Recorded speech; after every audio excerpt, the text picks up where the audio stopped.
Good evening, members of Spiritual and Cryptid Encounters. How's everybody tonight? For those that are tuning in on Twitch, Facebook, YouTube, Restream, and for those who follow my several TikToks under HCS895, how's everybody doing tonight? So welcome to Spiritual and Cryptid Encounters Open Mic Night, where the viewers get to come in and join the panel and share any stories that would like to share here to the viewers of Spiritual Encrypted Encounters. I'm your host, HCS. I'm fixing to share out this link. Doing an early live, brothers and sisters. Do something a little bit different than doing a real late night light one.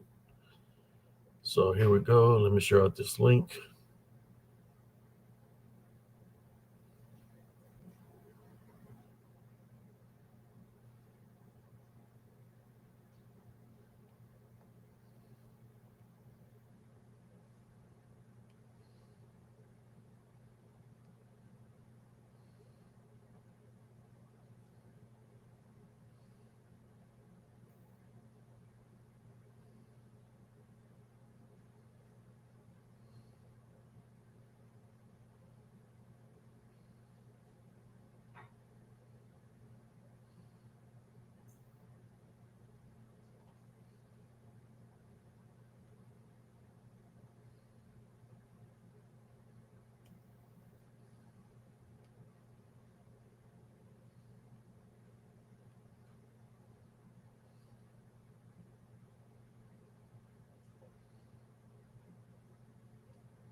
There we are. We're all shared out, brothers and sisters. For those tuning in, I was going to try to make a live on my cell phone just to see. I know when you do a live on YouTube up your cell phone, you get way much viewership than even using a computer or using a platform like I'm going live off Restream. If I do it directly off of YouTube, I will get a lot of views. But to me, it's not about the views, but it's more about the quality of viewers. The regulars that come in that participate here in Spiritual Encrypted Encounters. So I created Tuesdays and Thursdays. Uh, that's the time for the viewers, for the members of Spiritual Encrypted Encounters that jump on to participate and be able to share pictures, videos, or stories or experiences, paranormal, cryptid, you name it. This is your time uh, to share out something. So here we are on this Tuesday evening. I don't know y'all noticed the moon is very beautiful outside. Uh, but there's a lot of accidents on the highway. Uh, we had an accident where a pedestrian was crossing the highway and got run over by a semi truck. The semi truck driver kept on going, didn't stop. Even though he knew that he hit the pedestrian, he did not stop. He drove, I think, like how far Salado is from here, but he drove all the way to Salado, and now he's in jail for not stopping. Even though it might have been it was an accident, right? He should have stopped, but he didn't, and now he's in jail right now. They have him under custody for leaving the location of the accident. And this evening, we were going to go on the highway to go to a location, and there was another accident. This time, it was a semi truck on the rails. Like I don't know if it had a flat tire, but it was literally on top of a rail of the rail that goes on the bridge. There was cop cars everywhere, fire trucks. So yeah, it's very dangerous. I know there's a lot of spiritual activity, so you have to be cautious, brothers and sisters, when you're out there, especially in the month of October. I believe that's one of the months is the busiest, especially when it comes to spirits, right? Or when we think it's spirits, but it could be something else infiltrating to be our loved ones. We have to be careful of if we're hearing something or something manifest. The only thing I got to say to you is don't believe what you're seeing or hearing. Put it to the spiritual test. Tie binary rebuke in Jesus Christ's name just to see what happens because the unseen forces, the enemy, they like to infiltrate the DDN, you know, demons, unclean spirits, uh, the Legion, you name it. They know how to mimic, and you wonder how do they know how to mimic our loved ones? The spirit knows a spirit. Our spirit knows how they sound. They know our spirit. They know that our spirits know how they looked. So they're gonna, how should I say, copy, right? Which is mimicking their the disembodied voice and their appearance, manifestation. It's a copy, a mimic, and that's what they do. And a lot of people get confused because they think it's their loved ones are trying to communicate with them, but it's not necessarily that. That's why you put it to the spiritual test, brothers and sisters, because the loved ones have already crossed over.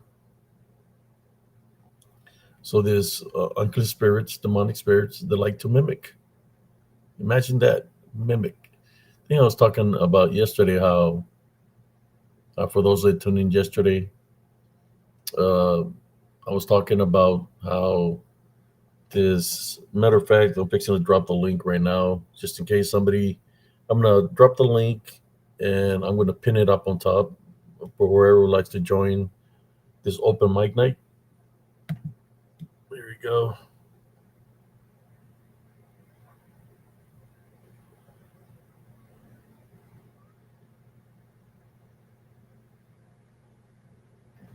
Let me see. Yeah, that's it. And I'm going to pin it up on top. It's pinned up there on top. So here we go. I was talking about how when I was a kid, I was able to see spiritually, and there was this old lady that wanted my mother to bring me because she knew I had the ability to see spirits. She was saying that there was this. She was a widow, and she's saying that her husband was visiting her at nighttime. That he was come touching her and doing certain things to her, like he would do when he was alive. And what I mean by that is kind of like sexually, things that are done to her sexually. That she said it was the spirit of her husband coming visiting her at nighttime. So she had heard that I had the ability to see spiritually. So they took me to her house and she showed me a picture of her husband. So I looked at the picture of the husband and I knew how her husband looked like because I remember him. My mom would go visit this woman when I was younger. So I started searching the house and they stayed in the living room. As I was searching the house, I located the, how should I say, I located what was visiting her, and it wasn't her husband. It was his uh, dark shadow entity uh, that wasn't her husband. And I told her that she asked me about cinema, and I pointed where he was at, and I told her it's not your husband. So she freaked out. So they started telling it to leave. Then I looked at it and I told him, welcome here, leave. And next thing you know, the unclean spirit left her home, right? Uh, and all the activity that was happening at her house stopped.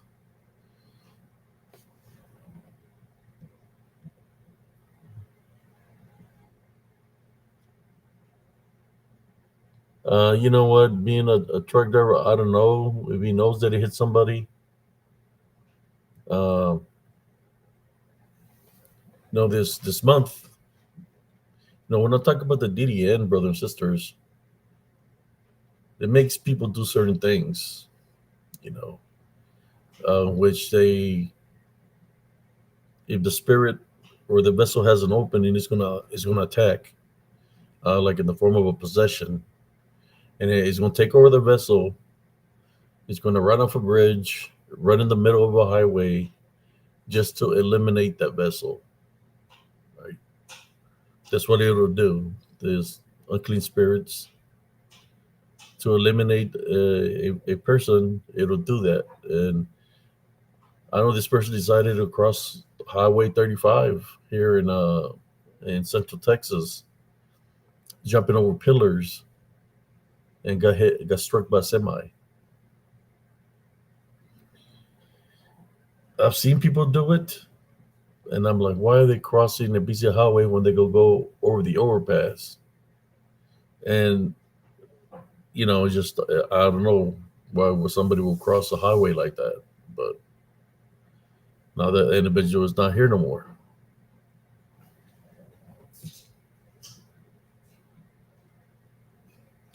So how's everybody doing this evening? I hope everybody's doing great.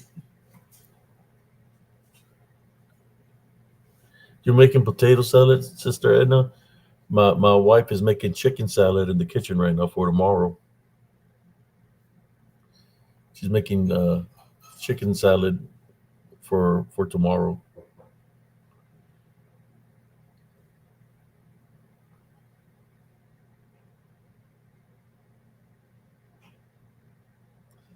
I'll tell you, you, I feel sorry. I mean, this highway here where we live, a lot of deaths, a lot of accidents on that highway from vehicles blowing up because they hit a fueler. I think that was further up, like about was it 2 months ago or 3 months ago. This fueler blew up and it blew up all the cars that are around it also. So a lot of people died in that car crash or explosion. And there's a lot of accidents also because of the drivers. The driver recklessly, and they're speeding all the time. And I believe also there's road rage out there where people or causing accidents on purpose. They hit somebody and all they got to do is bump somebody in the on the bumper a little bit, and the person is going 75 or 80 miles an hour. The little bump is gonna send the car out of whack. And next thing you know, there's a big car accident.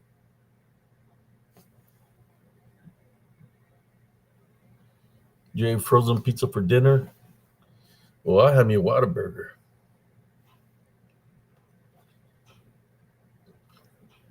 I had me a double meat Whataburger with sauteed onions, sauteed jalapenos, and I got me a unsweet tea. You know, that's what I ate for supper.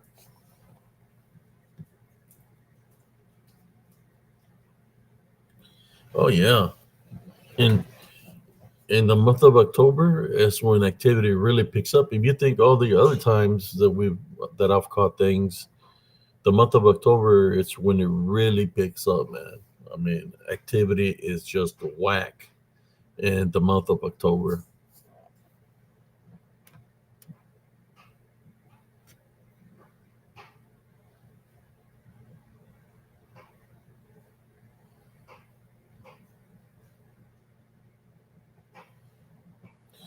Yeah, I tell my son when you get on the highway, uh, go the speed limit and just be cautious. Be driving, but be paying attention to your surroundings. Look through the rear mirrors because you might never know when somebody's going to be speeding past you up and try to cut you off the road.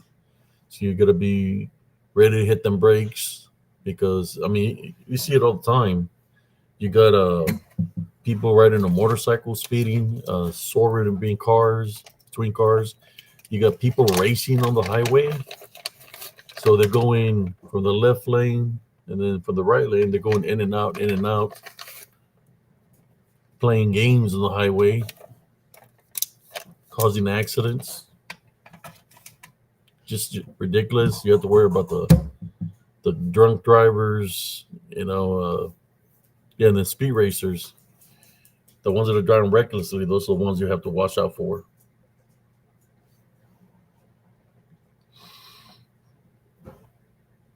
So I'm going to drop a link to whoever wants to jump on. I already dropped it earlier. It's pinned up there on top. Today is open mic night to whoever wants to share a story or testimony.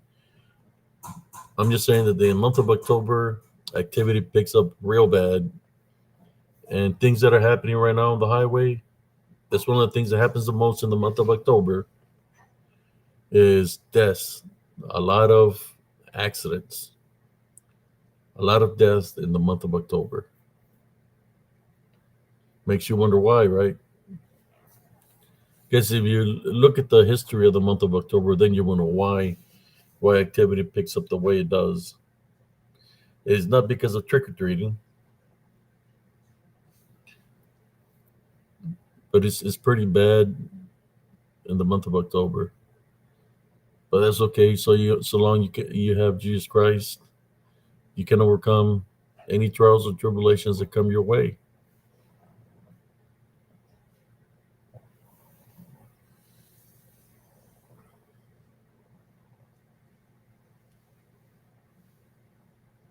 Yeah, and another thing that's been happening, like I guess everywhere, is a lot of pedophiles have been getting captured. They've being put in jail. Things that there's like two in in Central Texas. The one was an old man. Uh, they give him life in prison, messing with a 5-year-old girl. Another one was a janitor or bus driver. I believe a bus driver, maintenance man or bus driver from the school. I think it was called Academy. That he got busted for the same thing. I guess a kid heard him talking to some young girl, from the school, and he reported it, and they busted him also. So everything is coming to light. You know, good is good and bad is bad, and there's a lot of things that are going to be happening from I think from now on that there's nobody's going to be able to hide. Nobody's going to be able to hide from what they do in secrecy because everything will be revealed through the Heavenly Father. You know how people like to do things in secrecy. Someone pretends that they're Christians or that they believe in God, but their true nature is not that. They're right? Anti Jesus Christ. That's why they pretend. They can only hold that the charade or the disguise for a little bit because their true nature will eventually come out. So we got Paula King here. How you doing, Paula King?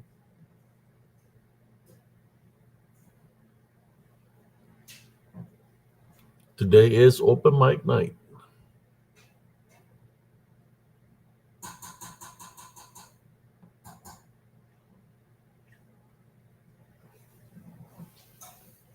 I started early tonight. I normally go live at 11 uh, p.m. Central Time, but I said, why not? Let me do it early live. So like that, I can call it a early night. I mean, I'm used to doing the lives at 11, from 11 to like around 1, sometimes 2 in the morning, 3 in the morning. Uh,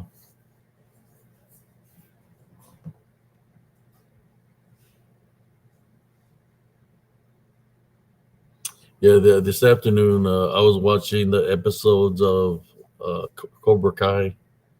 I hadn't watched none of them, but it's a pretty good, funny show, I think. So I was watching the first season for the first time, and I think it was pretty funny. I was just laughing throughout the episodes, you know.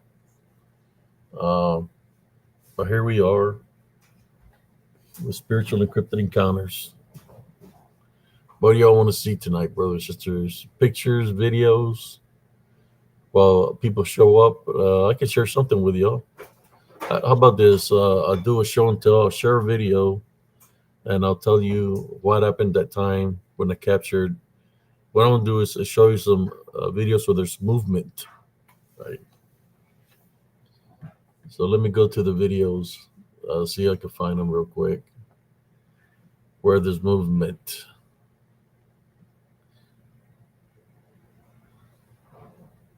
I think this one here was the one from last night.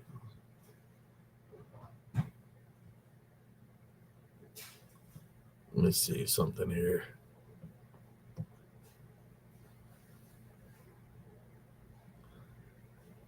Videos with movement. I might go all the way back to the beginning, from the to the very start of all this. You know, it's open mic night tonight. Whoever would like to jump on, just let me know.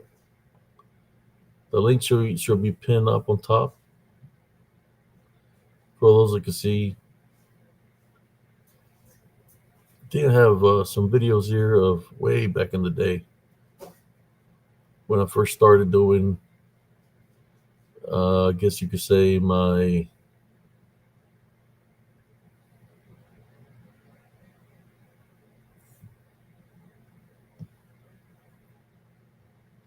I'm gonna show you where cocaine werewolf is on this one right here right now. Is like from my only video that I was able to save from spiritual encrypted encounters. I'm gonna share right now with y'all. Here you go. Remember, it's open mic night. All you gotta do is click on the link, and I can add you. So let's do it like this. See, I can make that bigger now. It's as big as it's gonna get. But right there, you can see him already. Cocaine werewolf is up there on top. Now, was he on top of a branch? Was he on a limb on top of there, or is he tall? I'll show you where he's at. This is from the only video that I was able to save. Uh, from only my only video I was able to save from my original group on Facebook that is called Positive Spiritualist. It's the only video I was able to save. So I when I debunked it, I just saved certain parts of the video because all the other videos that I had got permanently deleted from Facebook. So I lost all this footage. All the videos that I had was when I used to live in Elms Grove.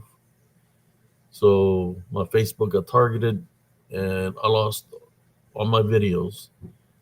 I saved all my pictures, but the video footage that I had, I lost all of it except this one of the videos right here that I will make sure reels. Let me play it for y'all. Here we go. You see, I don't think I can make it any bigger. There we go. Let me, me personally, I try to walk as best as I can spiritually because of the work that I do. And we are not perfect or anything like that. But me personally, I try to walk as best as I can spiritually because of the work that I do. And we are not perfect or anything like that. Okay, we're gonna go slow on here. You see him up here? He is up here. Cloaking werewolf. You can see his white nose. He's real low. He's way up here on top of his trees. I don't know if he's is he up on the trees or he's standing on the ground and he's that tall. Because there's another one right here, and I'll show you in a moment. We're gonna go from video to video that I got that I worked on. So let's push it forward some. See,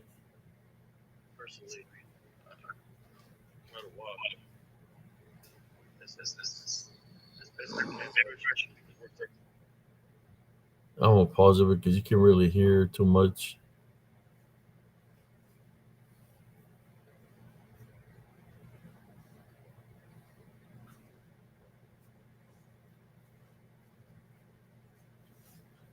He's up there.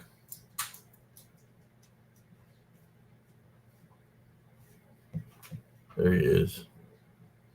There's another one standing right here, and I'll show you in a moment. Let me go upward, see what it'll play next. If it'll let me play anything. No. All right, we'll stop sharing it for right now.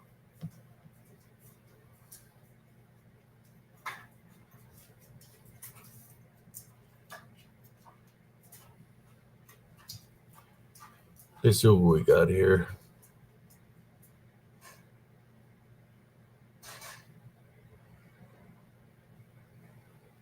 Somebody says Facebook keeps your videos for just 1 month now. Uh, I don't know if that's true or not, Sister Edna.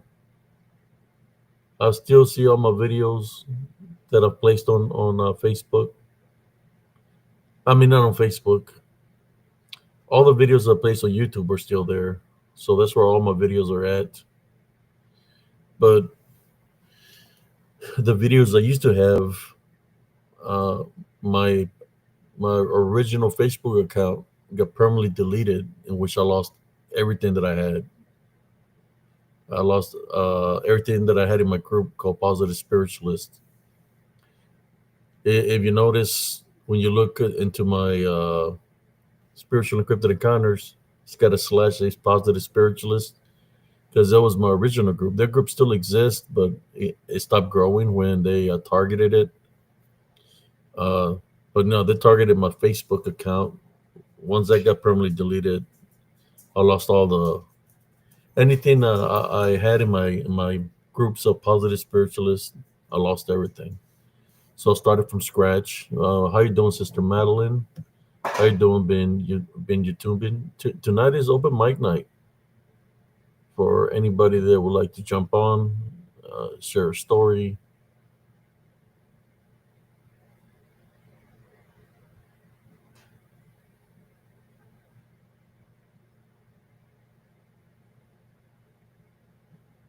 Okay, I'll see what I'll do here.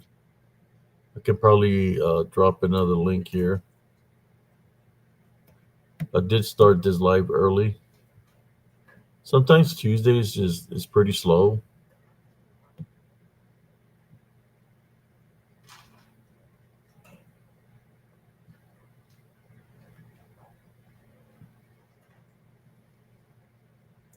How you doing, Sister Ivy Ramirez? I got an old video where you could see a spirit pass right in front of me in Elms Grove, in the path of Elms Grove. I will share that in a moment. I just got to search for it. Where I'm walking in the path, and you could see a spirit pass right in front of me. It moves pretty fast. When we talk about shadow figures,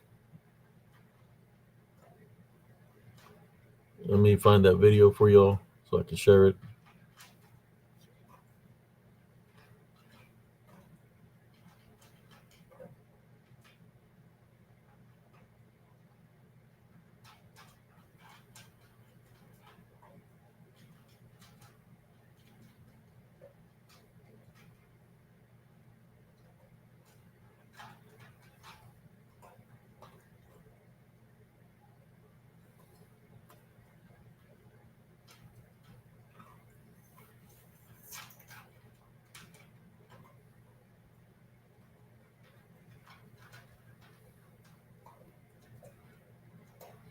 For those that don't know, I got short reel videos on YouTube under Spiritual and Cryptid Encounters, and I got short reel videos on TikTok under HCS895.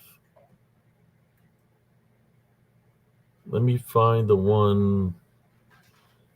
Let me see this one here real quick.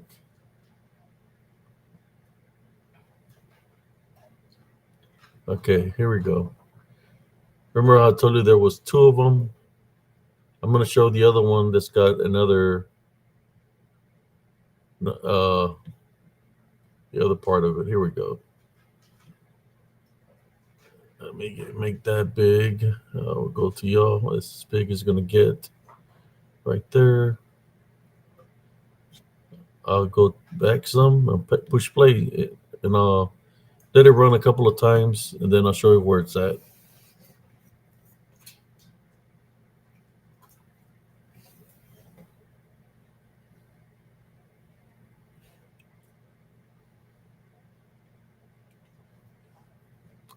There it is right there. So let's go back some. Okay, Cooking Werewolf is up here. Right, look at in this section right here. That's where I want you to pay attention. And I got it big enough right there.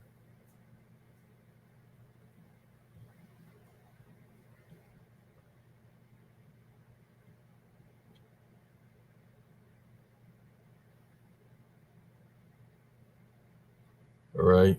Okay, let me push play here. The Cocaine Werewolf is in this vicinity. He's up here. Remember that there's two? Pay attention to right here. It's gonna be a face right there. It's gonna peek out. It's gonna show you its nozzle and his ears in a moment. Here we go.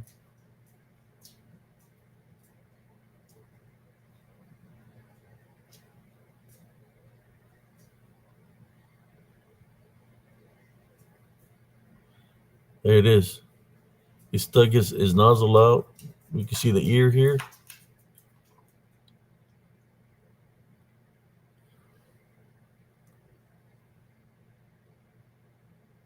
I think when I was doing this, I seen another one, so we can capture them right there. You gotta think of them. They're in spirit form, so they're gonna look black, like the darkness, but it's gonna have fissures, a beastly feature. So here we go. Check it out.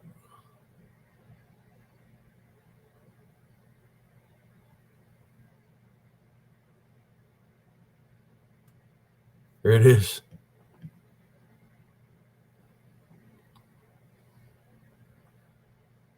Right behind me.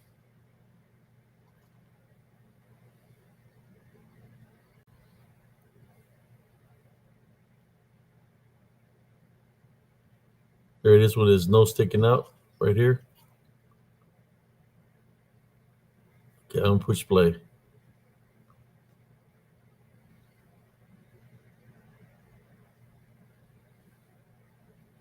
Seen that? Something moved in the back there. Something ran this ways. Okay, here we go.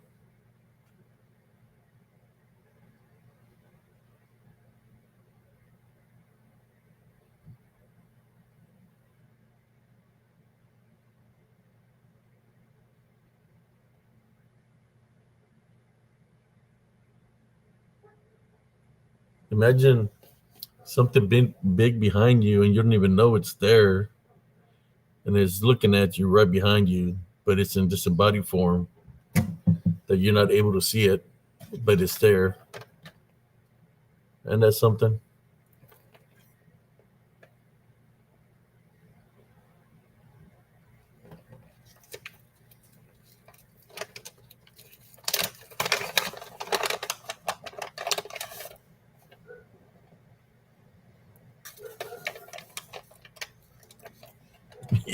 That's right, Sister Edna.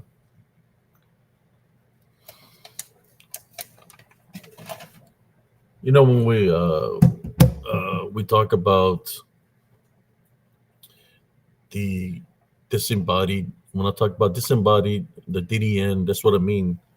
That is something that's there that has the ability to mimic voices, to manifest, to look like something,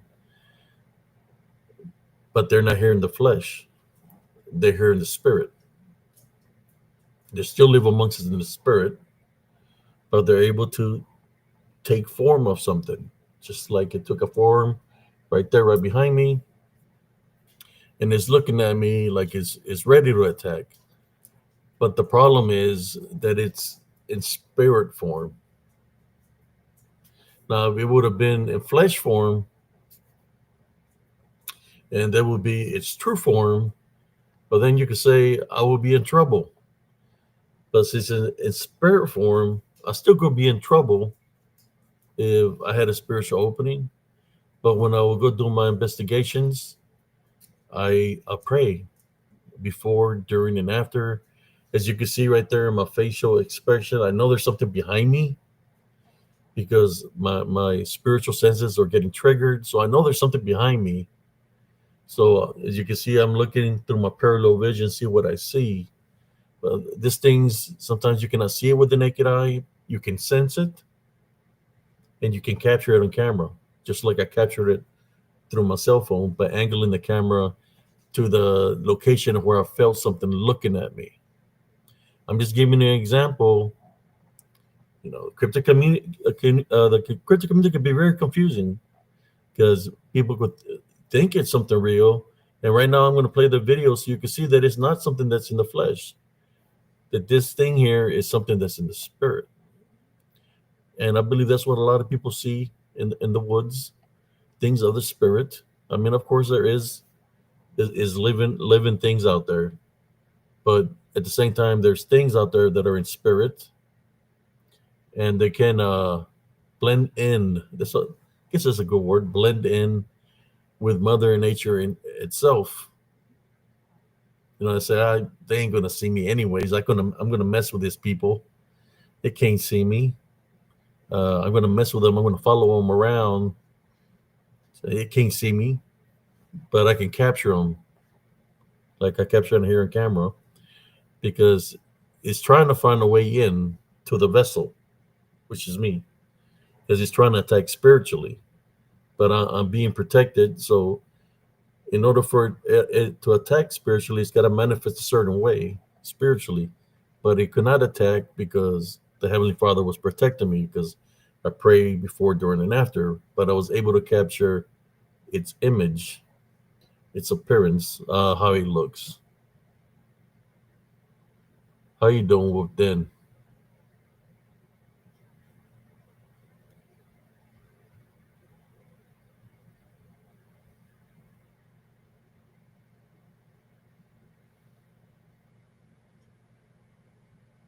Here we go. I just wanted to share this footage, man. This is the like the only video that I have that I saved from all the spiritual work that I was doing. I was doing a lot of praying in the woods, nature trail walking, being one with Mother Nature itself, and I was capturing everything that was out there, man. Because they will come, they will see me. They see the light. They come. Spirits were coming that want to prayer. Spirits of little boys, little girls, look to be native. So I will pray, for the spirits, for the little boys, little girls. But then at nighttime, those other things come in, and it wasn't. In which I began to understand more. Some of the things that are out there is not what it seems to be. That some of these things that pretend to be boys and girls are not boys and girls. They are demonic in nature, and that's what they do. They're mimicking their voices. So you can, when you go out there and you think that you're helping out the spirit of a boy or girl, is something that it's mimicking their voices to make you think it's that, but it's luring you into the woods. Then it can follow you to your home, right? And we've heard a lot of that in the cryptid community, right? Where people say that they saw a Bigfoot or a dog man. Next thing you know, they say that the Bigfoot or dogman is living inside the home. Well, that's impossible, right? How they if they're so huge, how they're going to enter the doors? Well, it's because they're not in the flesh; they're in spirit. They can go through the walls. They can attach to the person and be on the person, jump out of the person, and be roaming around in the house, just like this one here. It's in spirit form. Yes, it's very tricky. Yeah, they carry magnetic energy around them. I would say that's what it's called, magnetic energy, in which your hairs follicles stand up. You get goosebumps. Some of the effects, if you get zapped by them, it does the same thing, but a lot worse. Your hairs are standing. You get the goosebumps, but then you have a stomach ache. You feel dizzy, disorientated. It feels like the world flipped upside down when you get zapped. You lose your strength, your energy. So when you start walking out of the location, you feel very weak that you have to stop, take a breather, because it continues to come and attack you because it wants to keep you in that location. Yeah, it's not a good feeling being zapped over and over and over and over and over because it's trying to detain you in that location. That's what it's trying to, especially you're by yourself. So let me play that video one more time for y'all, brothers and sisters. There you go.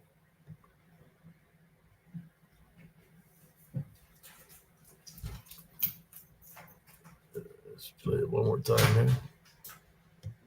Oh, look, it looked like it winked right there. You closed one eye and there's the other eye open there. Let's go back a little bit. There it is. There it is. Look at that.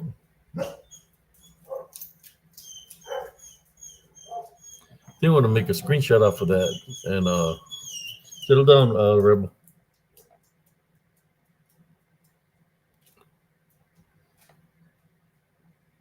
That's a good capture right there.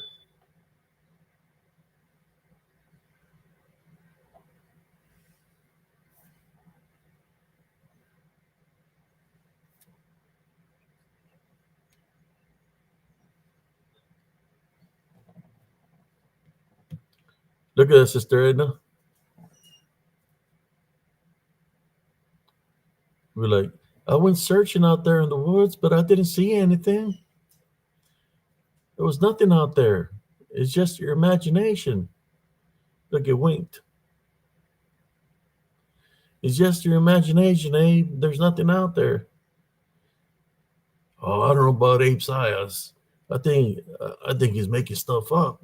Well, not when you got the proof to show that it's nothing. It's not something that's make believe. It's because you witnessed it, you sensed it, you felt it, you heard the growls, the disembodied voices. There you go.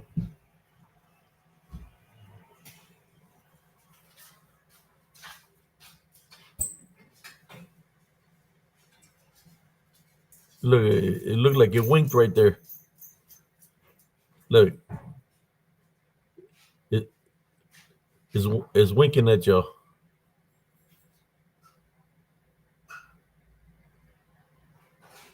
There you go. It winked.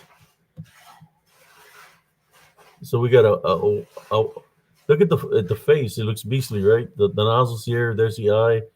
It's got the eye closed there. Let's open up his eye one more time.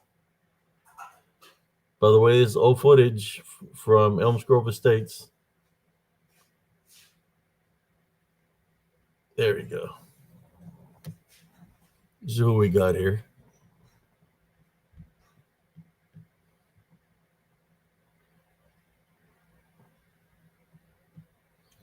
Try to send the link, Kramos, to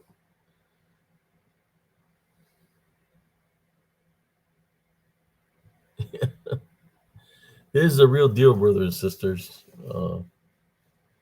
Now that you know where it's at, I'm gonna show the original video. I was just showing you that where the cocaine werewolf was. The only say we call him cocaine werewolf because of the white of his nose. It's the name that the viewers gave him. That there was a lot more than him in the area. That's what I'm showing y'all right now. Let's play it one more time. Let it run.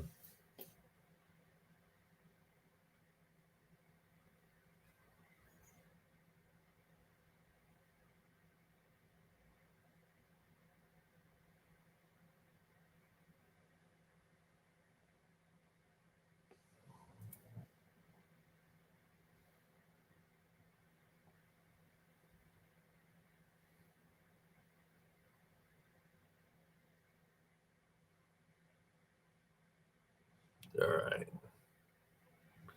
Let me see. There's another video here. No, it's not going to let me show it.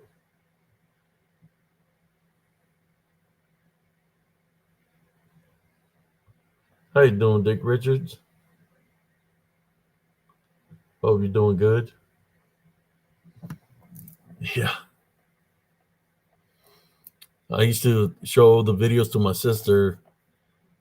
At first, my sister was like, "Man, my bro's losing it," and I was like, "Nah." I was walking through the woods, and I heard somebody running towards me, and I'm recording it, and then I heard the steps stop in front of me, right near by the edge of the woods, and then you hear something growl at me, but there's nothing there. Those are the things that were happening, and I was capturing EVPs because I had a little recorder with me. While I was recording, I had a little EVP recorder also.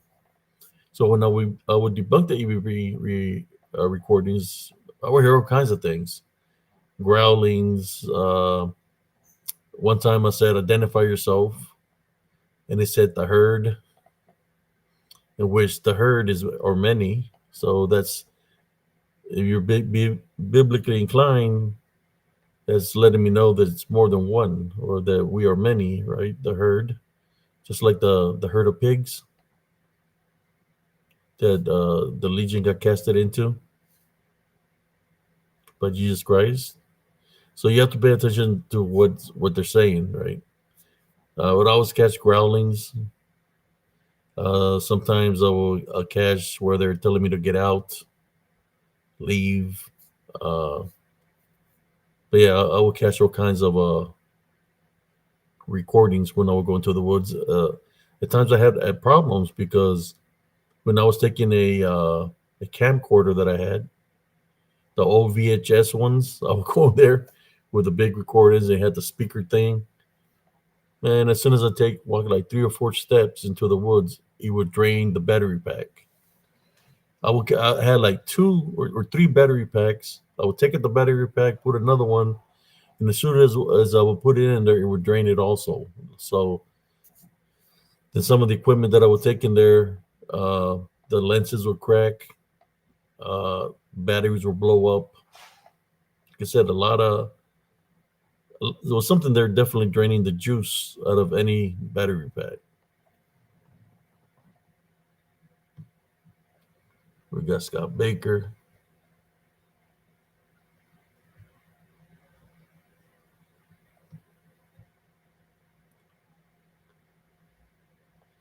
Let me see if I can share another one.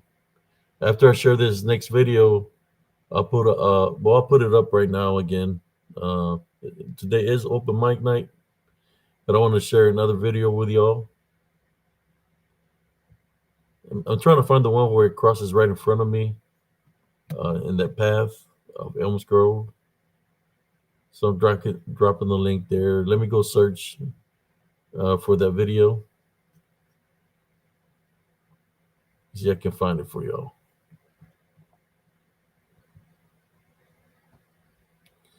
We're going way back into Elms Grove Estates. There's activity all over that land. There's activity in the creeks, around the creeks.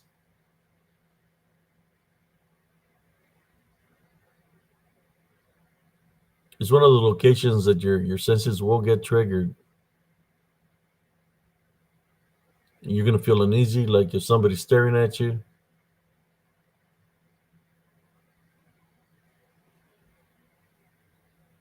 Okay.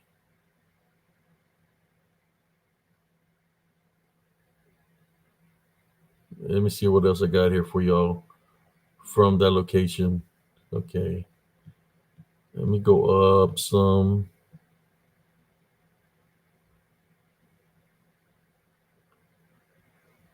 I think this is it. I think it's this one right here. Let me share it with y'all.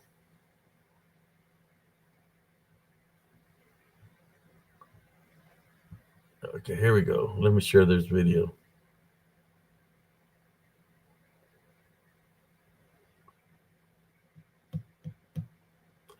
This is from the path in Elms Grove.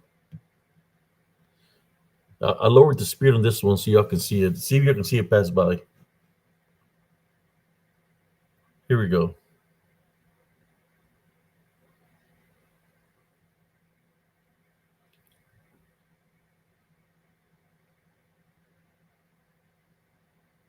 There he goes, right in front of me. So, I gotta make it bigger for y'all. My bad. Did I make it big enough?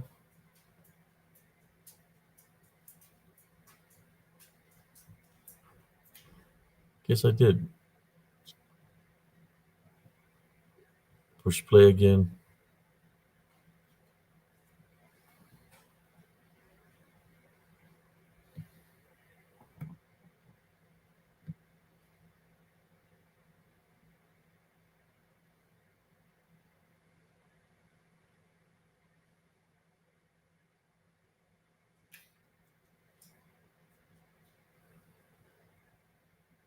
Here it goes.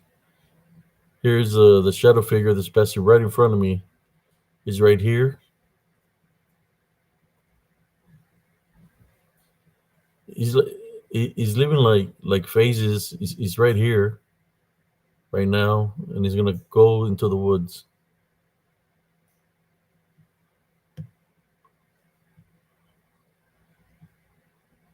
Okay, I'll play it one more time. I can play the original footage of it also, if he allows me to play it.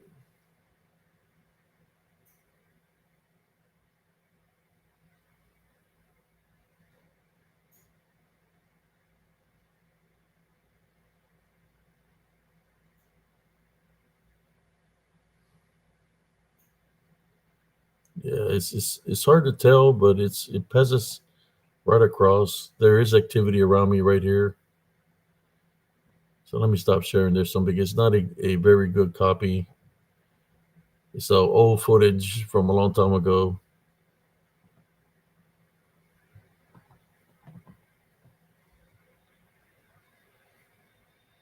We got Sister Monisha. How you doing? So I'm in an hour already just by sharing videos. Uh, Let me see how I can find the good one for y'all. Then let me drop the link one more time. Well, maybe should I refresh it? I think the link should be good. But let me refresh it since I've been on here for an hour. Getting a fresh link. I'm dropping it. It's open mic night. There we go. Whoever wants to join in. I see Brother Dick's there. Sister Monisha.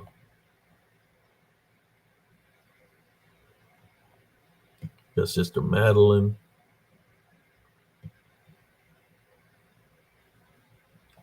I've got it zapped in there in Elms Grove, brother and sisters. I used to cut that path because it goes to the highway. You cut through those woods, there's a path that goes up to the side of the bridge. You have to climb the little mound that goes to the bridge or hill. And then you cross the bridge to get to the store. And so when I was walking back, I was walking with the groceries, and I felt somebody push me from the back, and I landed in a ditch. I still having the bags in my hand. I almost broke my leg, but I got up thinking that I might have tripped on something myself, that maybe it was just my imagination, that something shoved me because there was nobody behind me. So as I kept on walking through that path, I didn't remember nothing. All I remember, there was this young boy that used to cut my grass, that I would pay him money to cut my grass. Name was Malik. That he found me and he woke me up and he said, Mister Cias, are you okay? He was coming from school. He was coming from school, and he found me laying in the ground in that path, and he picked me up. He put my grocery bags in his backpack, and he was a big kid, and started walking, and I fell down again. He helped me up. I mean, I fell down like 20, 30 times, just to go back into the park. At that time I was weighing 225 pounds, and I just kept on standing up, walk one or two steps, and I'll fall down. But he helped me. He helped me all the way to the house. You know, I did go to the doctor to see if, I had a heart attack or something like that, but there was nothing that said that I had anything like that. I believe I was zapped by something. Luckily, he found me, and I was able to make it back to safety. It's not a good feeling being zapped.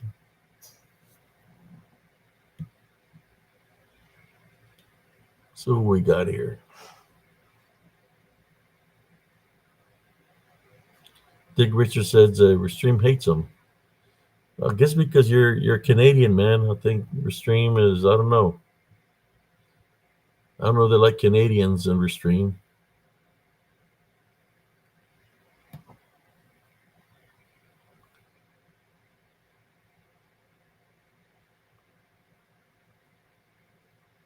Okay, but yeah, I got zapped big time. Lost my energy. If it wouldn't be for the kid, only God knows how long I would have been laid out on the ground. Imagine being zapped during the day. In the afternoon, around 4 in the afternoon, you wake up in the middle of the night in the woods. Just wake up in the middle of the woods, like around 11 or 12 at night or 2 in the morning, and you're still in the woods. Mosquitoes biting the hell out of you. Probably have spider bites and ant bites. Only God knows what else is out there, but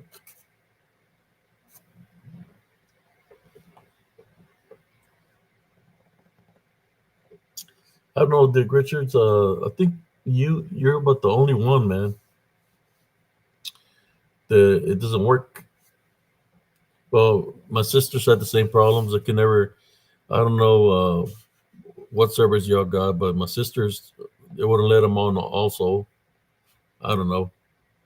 I think it has to do if you're using your cell phone, and if you got your screensaver on for like 5 seconds and he shuts off. When he shuts off, then you lose the connection. I'm thinking so. Maybe try leaving the screensaver on, and it'll keep you on. That's what I'm thinking. I don't know.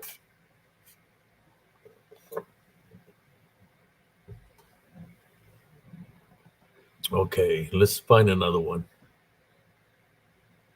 If whoever wants to jump on, share something, let me know. I'll continue to share more videos. Let me share one for you from.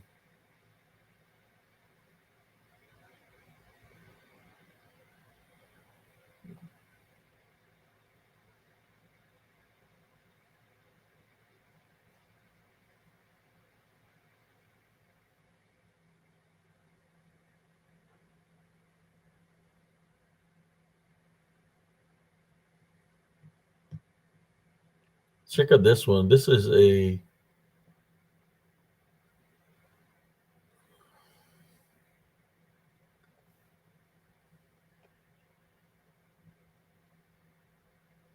Whoa, that's crazy.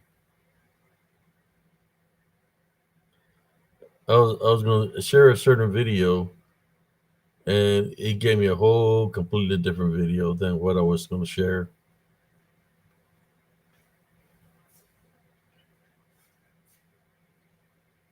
Here it is. I think this is it.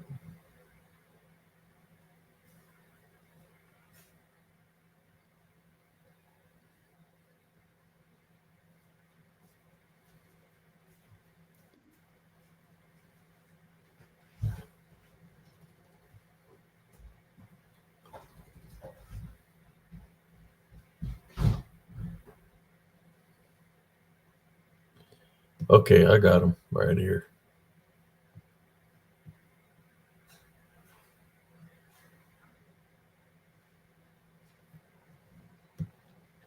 There's Dick Richards right there. How you doing, brother Dick Richards? Can you hear us?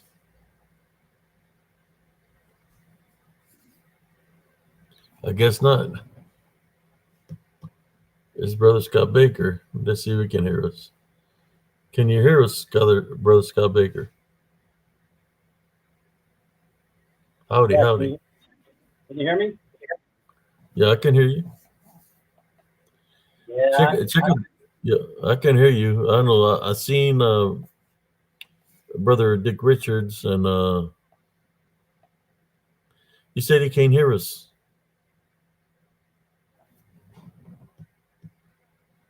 I guess because he's from out of state or something. I mean, out of the United States. I don't know. Well, check out this video I'm going to share with y'all right now. You know, I always shared like dark spirits. This is a white spirit. I think it was an could have been an angelic being, or what people call a. To me, it looked angelic. I don't know. I'm going to share it with y'all right now. Going to make it big there. So here we go.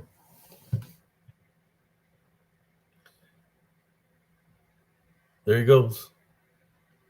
He takes off. He was standing right beside me, brother Scott Baker. You seen that? you get goosebumps. Play it one more time. He was literally standing right beside me. What did you feel? Did you get goosebumps, or what was going on? Oh yeah, I could sense something beside me. That's why Yeah, I went slowly to see what was there because I could feel something beside me. My my senses were getting triggered. There's something near me. So I was moving the camera slowly, and there's the image. A white angelic being looks like, and it flew. Look, it looked like it got wings. While he was standing, it looked like it got wings, and then it took off real fast. See how fast it was moving? here's a theory, Babe. You I'll know, try to pause it where it's standing on the path. number one, here's a theory, Babe. You're always alone, right? So the Yeah, stuff is showing up when you're alone, and I think right. it's something.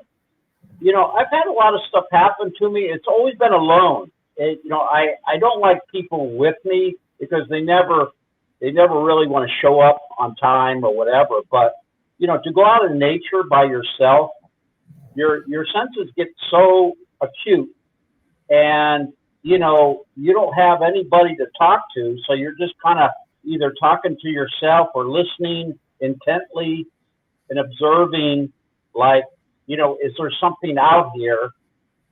So I think being by yourself, I think there's something to that. You see how big it is, brother Scott, right there?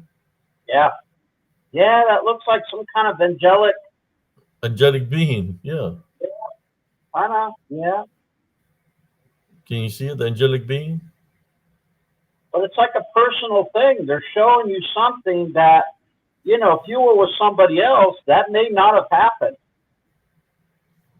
I'll pause it there so y'all can see that looks like an angelic being. Right. It's kind of like it was I was being followed that day, if I remember correctly, by something, and the angelic being was there, and I guess it's telling me to get out of there. There's guardian angels and, all these sorts of types of angels and stuff, you read about. Yes.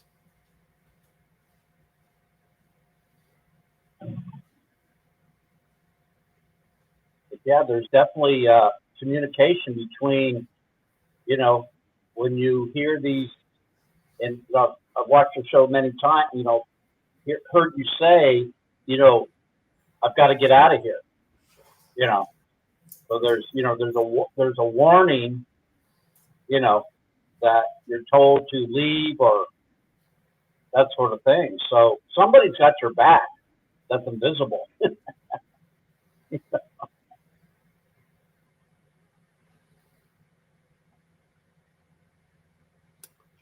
got Darren Franks says angels are real, and I'm a living proof of the Archangel Michael manifested himself to me at a time of life and death. There you go. Somebody said to send me a message through TikTok. Let me check. So I just wanted to share that with you, brothers and sisters. How it's flying. Look at the perfect form that it's got. But then he moved pretty fast down their path. Look, and this is the slower version of it. Let me see. I can find. Oh man, the original version of it moves way faster than that. But right here, it's literally standing right there. It's standing right beside me. See all that white?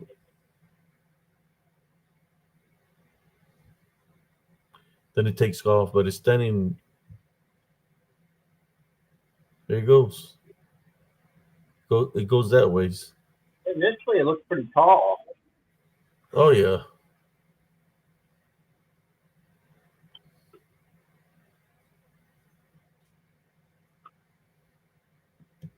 Let me stop sharing that for right now. Look at the comments. What's going on over here?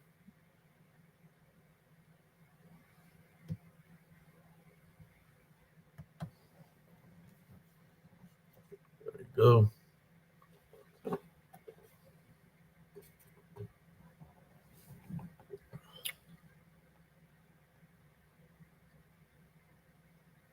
Let me go to my TikTok real quick.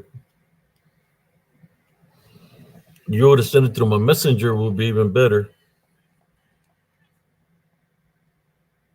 Yeah, I found something about recovering your Facebook. I'll send that on your messenger, your old Facebook stuff. I don't know, if you tried that or not, but I put it in a comment They, they, here. they permanently deleted my Facebook account.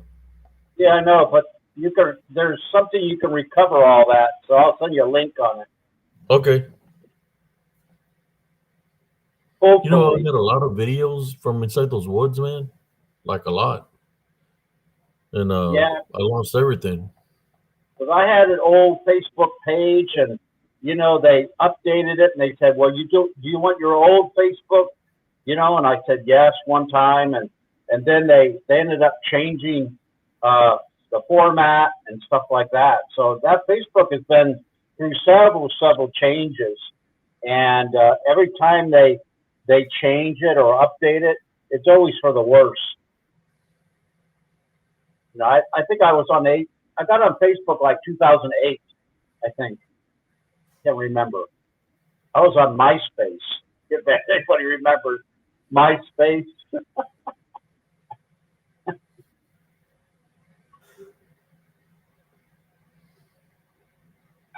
Yeah, I remember MySpace. I didn't I, have one, but I know it existed. I can get on there, but my they've deleted the audio of it, and I have videos on there. But anyways, that was that. I don't know when that was. I think you sent it to the wrong channel, Brother Kramos. If you sent it to YouTube, Well, my YouTube there is under Abe CS 895. Spiritual.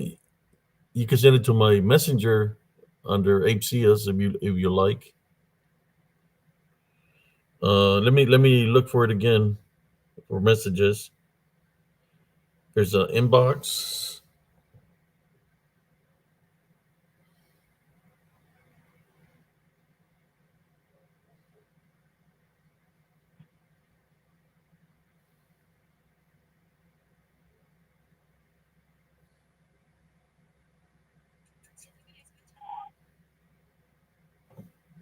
Let me check my messenger. Yeah, I've got another story to. Go ahead, I brother. said, well, I said this on your show before, but sometimes when you tell a story the second time, other things come to your mind, or you know, uh, it's something like wine, right? So, the older the wine is, the better, right? So, you know, it's like when you repeat a show, these little things come back into your mind, or questions that you could throw out to the audience, like, what do you think about, you know? So, it's kind of these experiences are kind of like it's a work in progress. They never really like your videos, eh? You keep showing these pictures, and all of a sudden you'll see, oh my gosh, there's three more of these werewolves over here. I Yeah, mean, I just it's share certain ones, but I know there's more in there. I just don't say it. I just want to see what the yeah, people see, you know. So well, yeah, I share the most obvious ones, but then I know there's others there because I see them also. I just leave it there because I don't want to freak anybody out, but just to show people that there's more than one. But I'm just trying to get them to well, sense there's got to spiritually, be, to see you know, spiritually, using their senses. yeah, and it takes time. It takes time, and your vision, for me, it takes a while to really home in, to look at things. It takes me longer um, to look at things because I like to be very discerning, on things because who wants to be tricked, right? Who wants to be bamboozled or lied to or whatever? Because we're in an age right now where we are so thirsty for truth, you know, and we're so sick and tired of all this, these false flags and fakery, and I mean it's sickening that what's out there. And but the truth is being revealed, and God Almighty is God is doing all this, and bringing you know bringing your information, Abe, out. You know, you're one of the first frontliners bringing this. This you know this uh, Bringing it uh, into light. Well, it's no. I mean, bringing the subject matter of this is a spirit, folks. You know, these things people say they're flesh and blood, but Abe's coming out going, uh. They're not. They're not. They can take different forms. You know, that's a lot of a lot of uh, new information, Abe, that you're bringing out over the years or whenever you started to do this. But it's starting to pick up traction now. People are really turning to that aspect because it's spiritual. Look at the title. I keep mentioning your title: spiritual, spiritual, spiritual. You know, so everything is invisible. You know, and all these fallen angels are taking forms. And how long have they been around? You know, how, you know, as long as mankind has been. You know, so I'm not an expert on all this, but really, this manifestation stuff that you talk about. I mean, it's a number one right now. It's hot. It's a very hot topic. But a lot of people still, they're set in their ways. These researchers and stuff, and it really comes down to Jesus Christ. Hey, Yeah, that it is just the comes down to the faith, stumbling block. if they have the faith or not, and Yeah, I yeah, remember when I first started talking about Heavenly Love Foundation, people were getting pissed off when I would say that because it's a spiritual and cryptid yeah, encounters. That I'm putting the spiritual in front of anything. I could have put spiritual and alien, spiritual and UFO, spiritual and reptilian, spiritual and whatever. I could put spiritual and whatever encounters, yeah, right? Because, but I put spiritual encrypted. The reason I put spiritual encrypted is because that's who attacked me, and permanently deleted my Facebook. So I said, I'm going to leave it as spiritual encrypted encounters, and I'm not going to change it. yeah. If people are going to get upset, oh well, they can get over it. They shouldn't attack me in the first place. I was just doing my own spiritual works. It's not like I came into the cryptic community. I got invited into the cryptic community. The first show I ever did was Big Cundiff. I don't know who he was. I just thought, hey, there's this guy that say he can help you. I said, well, maybe he must be a spiritual guy. But no, he just wanted to share my story, and then he bushered it to for him, to benefit him, to try to make it seem like this dog man and was something real. But I told him that I feel it was something demonic. And I'm not going to lie to anybody. That's when you're in the military. They say, what did you see? You have to give a description of what you've seen, at what time, how it looked, where it's at, the location where it's at. So you annotate everything. You have to memorize what you see, so you can. They ask you what you witnessed. You give them a description. Right. For example, I've seen 4T-72s, and I've seen a platoon of infantry with some grenade launchers. Just a description. But you know, I know people were targeting me. They'll make fun of my Heavenly Love Foundation because I will say that. But I just want people to understand that it's not. People will make it seem like that because I talk about Heavenly Love Foundation that I'm a weak person. No, I'm not a weak person at all. Physically or spiritually, a Love Foundation is the strongest spiritual gift of all the spiritual gifts. Without the Heavenly Love Foundation, all the other spiritual gifts are meaningless. You have to have the Heavenly Love Foundation in order for all the gifts to be at full potential. Yeah, Abe, I was an avid listener to the former show that you're talking about. Um, I mean, he had so many episodes, and I was like, I was glued every Friday. I think it came on, and then uh, Wolf, Josh Turner came on too, and I would hear him, and I'm going, I love the way he talks, the way he orates his story, on the show. Well, I didn't know, I'm just listening as a person listening on the show.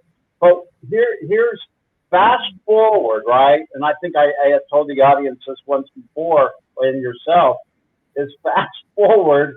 Here it is. Abe's on this show, folks, and I'm listening to this butchered show, but it was still enough for me that my eyebrows went up. I mean, like Dr. Spock on Star Trek. Like, here's the first time I heard a man say something biblically on the show, referring, that he was referencing a biblical scripture. And I was like dumbfounded. I'm going like, after 300 some odd shows or more, whatever. And I'm going like, oh my gosh, somebody has finally got my attention that, and I didn't know anything about the spiritual, aspect. But when they brought up Bible scripture, I was like freaked out. Like, how can somebody say this on this show? I've never heard anybody and all these guests. And then getting back to Josh Turner, he would come on and talk, and I love the way his mannerism was on the show. And I'm going, oh, I really, this guy, you know, who is the show? So, anyways, fast forward, here I'm on both shows. You know, I mean, I mean, it's crazy. It's crazy that, you know, that I was linked, you know, and followed up on two people who were kind of like two different people, you know, doing two different things. You know, yours, Abe, is on the spiritual biblical side, and then Josh Stern is on the how to describe in detail and make humor. And I just love, you know, his voice. He does the different voices, and I just laugh. Oh my God, it's like a you know, he's like a comedian, but very serious. But I just love that, you know, his voicing and his different mannerisms and the different way he speaks on different people, and doesn't put people down or anything. But it's so enlightening and so funny that it's like I've never heard anybody talk like that before. So here it is. You know, I'm on. You know, I listen to both shows and occasionally try to get on. And you know, Abe, I'm trying to be on your show more because it's really biblical. It's very. This is a very serious show, and it's very biblically inspired. That's what I'm more drawn to it. So I just wanted to share that with you. You know. This Sister Brenda wants to jump on. There she is. How you doing, Sister Brenda? How you doing tonight? I'm doing okay. How are you guys? All righty. I spent all day in Temple today, Abe. Oh, in Temple. I did. There was a bad accident this evening in Temple on the highway. There was a semi truck on top of a railing that goes up into 35. We already had a death yesterday where a semi truck hit a pedestrian on 35. I guess he was trying to cross over the highway. Yeah. It hit him and he drove all the way to Salado. There's been a lot of accidents on 35 right around Temple lately. I don't know what's going on. The DDN, that's what's going on. Yeah. The locations where this activity is happening. Yeah. That's where I live. Same location. Oh my goodness. Yeah. That is terrible. Well, yeah, I had a doctor's appointment out there today, so I was out there for a little while, and my doctor's office moved downtown, and I was like, oh God. But they moved into a bigger building, and it's really nice. It looks like it's brand new. So here in Temple? Yeah. Off of West Adams. So yeah, they moved down there. I was like, what made you guys move? He said, we needed more space. I have, you know, a lot of patients. I said, I know, it's really hard to get in to see you. So I went in there to go see him and talk about some stuff that they're going to do in my near future. So, yeah.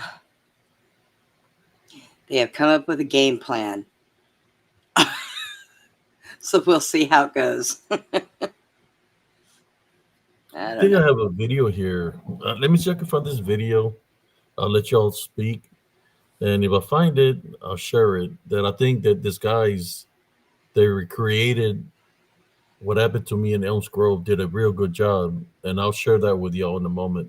But I'll let y'all speak, share whatever you want to share. And okay. Hi, Steve. Hey, Brenda. How you doing? No, Brother Steve. I'm doing okay. All righty. Just here. Doing my best. Yay. Scott, how are you? Yeah, I'm pretty good, but I want to tell you a quick story. I don't know if you guys heard this story before, because Abe's looking up something. There's kind of a quick story. Now, about 5 blocks from my house, I don't think I had my dog, because generally I'll go out walking the dog, but I don't know. I didn't have the dog at that time, or he could have passed away. I'm not sure. I can't remember the year on this, but here's the story. So in Phoenix, you generally have alleys between the houses where they pick up the garbage. You put your, Right. Your big garbage, and then Phoenix is a wall city. All they have is walls here. Cinder block walls everywhere. It's like cinder block. Everything is walled in around here. So, anyways, I go to this park, and people can kind of Google map it. It's 7th Avenue and what is that? Between like Camelback and Bethany Home Road. It'll come to me, this park. But anyways, so I walk over there on a Sunday. Puffy clouds, no chemtrails, blue sky. Sunday morning at about like maybe 8:30 in the morning, and it had to be in the springtime because the trees, they didn't have any foliage on them, and so around the park there's kind of a service road that that the people's houses, their garbage cans are on the other side of that fence of the park, so there's no alley there. If you can just imagine, the park is butted up against the wall there, but people have to have a gate. They go outside the gate, and that's where the sanitation truck drives around the park, like in a circle, right? Like an oval, right? To pick up the garbage, because those big black garbage cans, they walk outside their gate. And anyways, I'm trying to describe that a little bit for people. So anyways, so I decide, I'm out there walking around, and I go over to the service road. So I'm gonna walk around, the service road down, and then, come back home and just, keep walking. I'm just walking. So I'm walking, and I look at, now, you picture this, I'm facing north on this park. I'm trying to get the name of this park because it's on the street. Okay, so I look straight away, and something got my attention, and I see a white sphere that is like the size of a house, and it's brown, it's white, and it's not moving. It's just there, but I'm saying it's like in back of the house, but it's up like as far as like the roof is. But it's like if you were like arm's length, and you held if you held a grapefruit at arm's length, that's how like big in diameter it was. And it's white. It's just white. And I'm going like, wow, what is this? So I'm like talking like, who are you or whatever, and there's nobody in the park. And so I start to walk, and I'm walking east, and I'm out of my periphery. I'm seeing if this thing is actually moving with me, but it's not.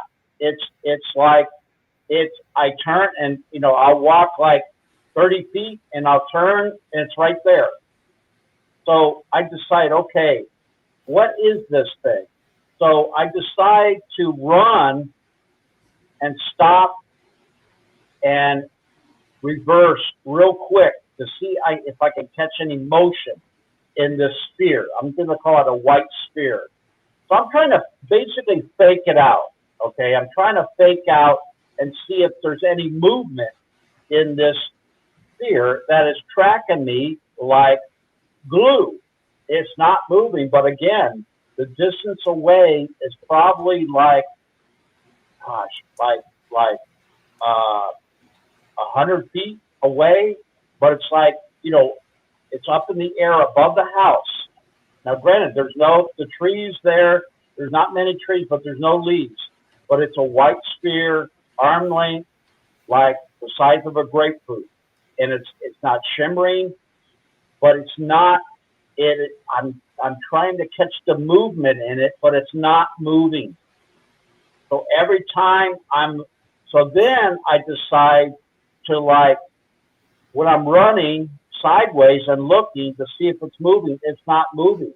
It's moving as my eyes, it's like, it's my vision is seeing this thing, like, tracking me, just like it's not moving at all. It's moving with me, but I'm not seeing anything. So then I get kind of bored with it. So I walk all the way down from the park. It's called Coulter Park. It's on Coulter Street, Coulter and 7th Avenue in this park.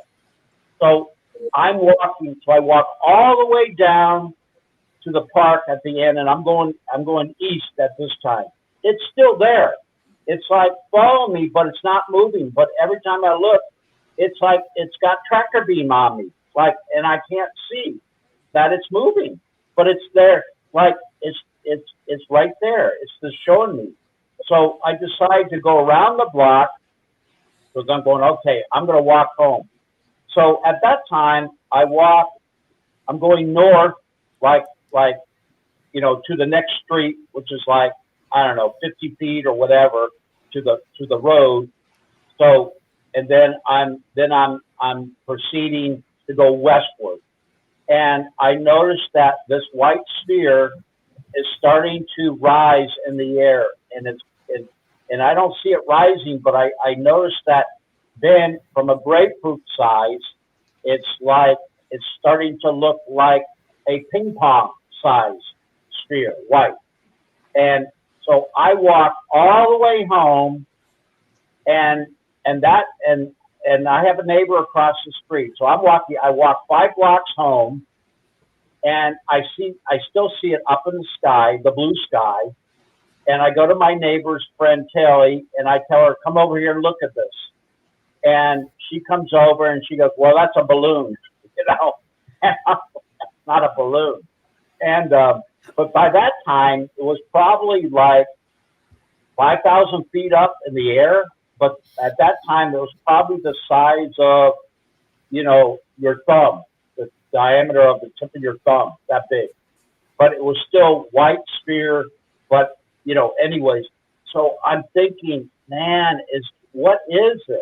So, I was thinking, is it some confirmation of some angelic being or something that it just moved like it was like it moved like it knew already where I was going to move.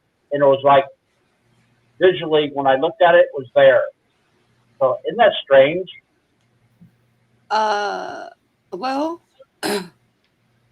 sometimes early in the morning, the moon is still out, and it does that. You know what I mean? So I guess it can't be too strange.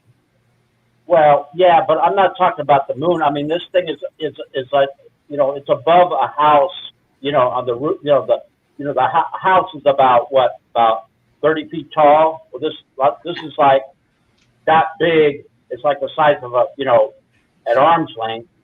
It's right above the house. That high. Oh, yeah.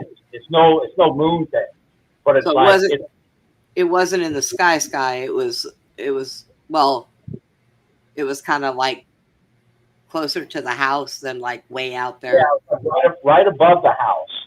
Oh. So let's just say it was 50 feet up, right above the house, but it was like gigantic. At arm's length. It was like the size of a grapefruit, or it could have been bigger. I'm just giving you kind of an estimation. But it moved in such a way that it was kind of like every time I tried to fake it out, there was no movement. It already knew where, like where I would look at it, and it would be there. And I'm like moving, I walked a whole block like that, and it was right in, like right in front of, you know what I mean? It was like, it was like tracing, parallel, it was paralleling me. I guess that's the best word. It was paralleling me for a whole block and a half, because the park is pretty big. These blocks are pretty big in Phoenix, not like normal city blocks, and smaller. Uh, you know, this is like a Coulter Park. You can kind of Google map it, like 7th Avenue and Coulter Street. But anyways, isn't that strange though? Yeah. Weird, you know.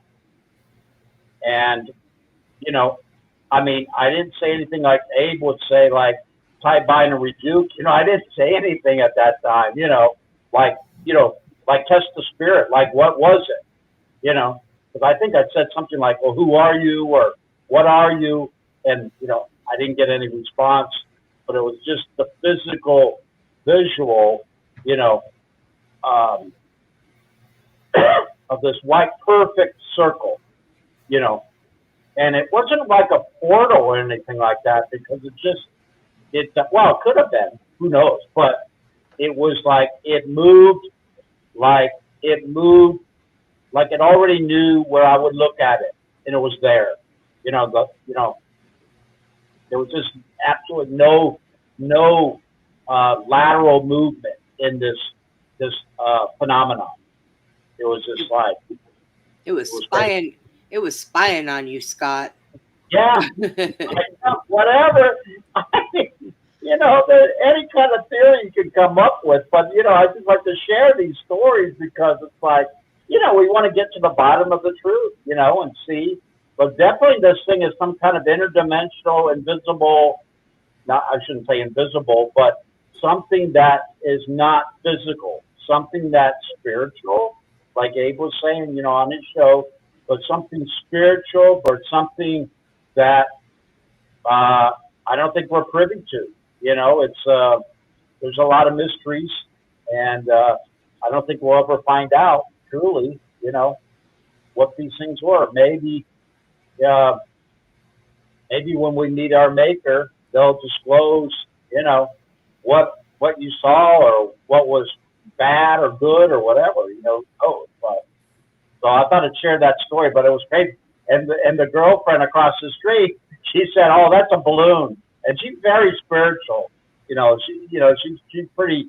And I'm going like, how can I explain? I can say, no, it's not a balloon, but at least she observed it. But again, Abe and I were talking initially on the show about these phenomena occur when we're alone, when we're out in the woods, and that's the reason I brought this story up, because things happen when you go out alone. I mean, you go out with a group of people, it seems like, someone's like talking or stepping on sticks or rocks and making noise, but I think there's something to do with is these, these phenomena that happens, they don't want anybody else to see. And there was nobody, by the way, there was nobody in the park. There was nobody walking their dog. There was no traffic on the road. I mean, it was like there was nobody else saw this but me. So I think there's something to do with, this phenomena, that it's a personal uh, uh, experience that we experience, and I don't know if that's God's plan to then share with people, or I mean, there's many people. I guess they see UFOs and all that stuff. A bunch of people, all these people that do see that, but I don't know. I think on the spiritual side, I think it's a lot of it's you and the phenomena. So I mean that's kind of something to interest, maybe the research. Why is that? So I guess anyway. I guess I'm kind of a lot like Abe. Been going through all this stuff all my life, but nothing really surprises me. So I don't think nothing surprises me. Nothing finds me as being odd almost ever. because I'm so used to it. However, I do wish that when dead people tried to talk to me, they wouldn't do it when I'm around other people because I look really funny saying, "Not now, come back later." And there ain't nothing that anybody else could see. But I've had to deal with that all of my life. Weird. Oh my So god. I've kind of learned how to tune them out and just ignore them, even if they're hollering. Yeah, that's weird. It's like, Abe, are you ever surprised when you take your videos and you pull them up and when you get home and you see things in them? Does it ever surprise you? No, because I'm used to it. Yeah, I'm used to seeing the things. I know if I'm sensing something out there, I already right, know that I already caught something. right. So all I got to do is go in and review the footage, and I go to where I feel something or sense something, and I always capture something, whether it's an apparition or disembodied voice. It happens. Look, it's my little stalker. Hi, Texas. Oh, hello. I just came to follow. I know. I know. All, all good? Yeah, could be worse. I could be, being stalked by a serial killer or something. Oh man, Oh, People say, "Who is that in your bushes?" Oh, it's only Laramie. yeah, don't mind him. That's right. Don't mind He's, him. he's, he's harmless. He's harmless. Probably talking man, to little fairies in the trees. somebody's being stalked by a barefooted man Barefooted. named Larry. The barefoot. Hey, as long And, as your feet are the only thing that are bare when you're sitting outside my window, okay? fair enough. Okay. Did you ever find your video, Abe? I'm searching for it. Oh, okay. I'm gonna look on my subscriptions because I subscribe to the individuals that created it. Yeah. So let me see if I can find it that way. Steve kind of disappeared on us. Oh, I'm still here. Oh, okay. I'm working on posts for my store. Oh.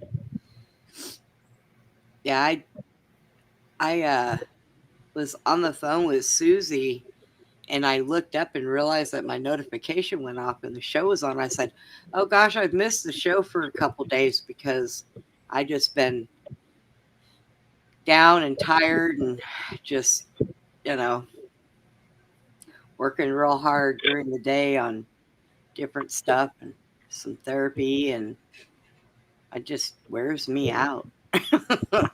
Wears me completely out. Yeah, we also had the human resonance that's been spiking the past 2 weeks or more, and that's Oh. causing a lot of energy shifts. So, like people feeling tired or getting Yeah. bursts of energy. Oh, I've definitely had no burst of energy, that's for sure. I did yesterday. Today, I got hit with tiredness. So it just depends on the day, I guess. There were no chemtrails after it rained today. We haven't seen any out here since the government shut down. There were some here on Sunday. I sent photos to you about that, but Yeah. maybe that was Pritchard's personal chemtrail planes. I guess. Yeah, and we're national news. Isn't Illinois such an embarrassment? Like, Yeah. what the fuck, man? You'd think you'd want to get on the national news for something more prestigious, but no. It's like, oh, we want to protect these sexual assaulters that are also illegal aliens, and they're like 9 times arrested in the past, and they're still walking free. And now they're getting picked up off the street, but our governor doesn't like it, and the mayor doesn't like it. It's like, what the fuck? I told you guys need to get rid of Sorry for causing so much. get rid of your governor. That's for sure. I just don't understand how he got voted in twice. Once you see the mistake you made, how did he get in a second time is my question. Well, Money talks, bullshit walks. That's what I can say. He kind of reminds me of Obama, who's also from Illinois. Go figure. Just the way that he's a very good public orator, but that's it. Because like nothing he says is truthful in any way, and he's always making himself out to be a victim. You know, I got a question. Has anybody ever had sinus allergies so bad that your actual eyeballs are swollen to the point where you can look at your doctor and he says, "Oh my God, your eyeballs are swollen." And I said, "Yes," and they feel like they want to pop out of my head. I have a bad sinus infection, so I got some antibiotics tomorrow. So that has. No, I can't say I've ever experienced it. Oh my God, he looked at me and he said, I told him when he walked into the room, I had my head down. I was holding my sinus infected forehead. And the minute he walked in, I said, "If you do not have a new face for me, get out now." And he walked in and started laughing at me. He said, "That bad, huh?" I said, "Oh my God, my face hurts. I just want to slam him. I want to slam a sledgehammer right into the middle of my forehead. It hurts so bad." And then he said, "It can't be that bad." I said, "Doc, look at my nails." And he goes, "Oh my." I said, "Yeah, I haven't even wanted to leave my house for a month and have my nails filled because of my sinus allergies. You guys really got to fix this." He said, "Okay, I'm going to give you antibiotics." I'm like, "Okay."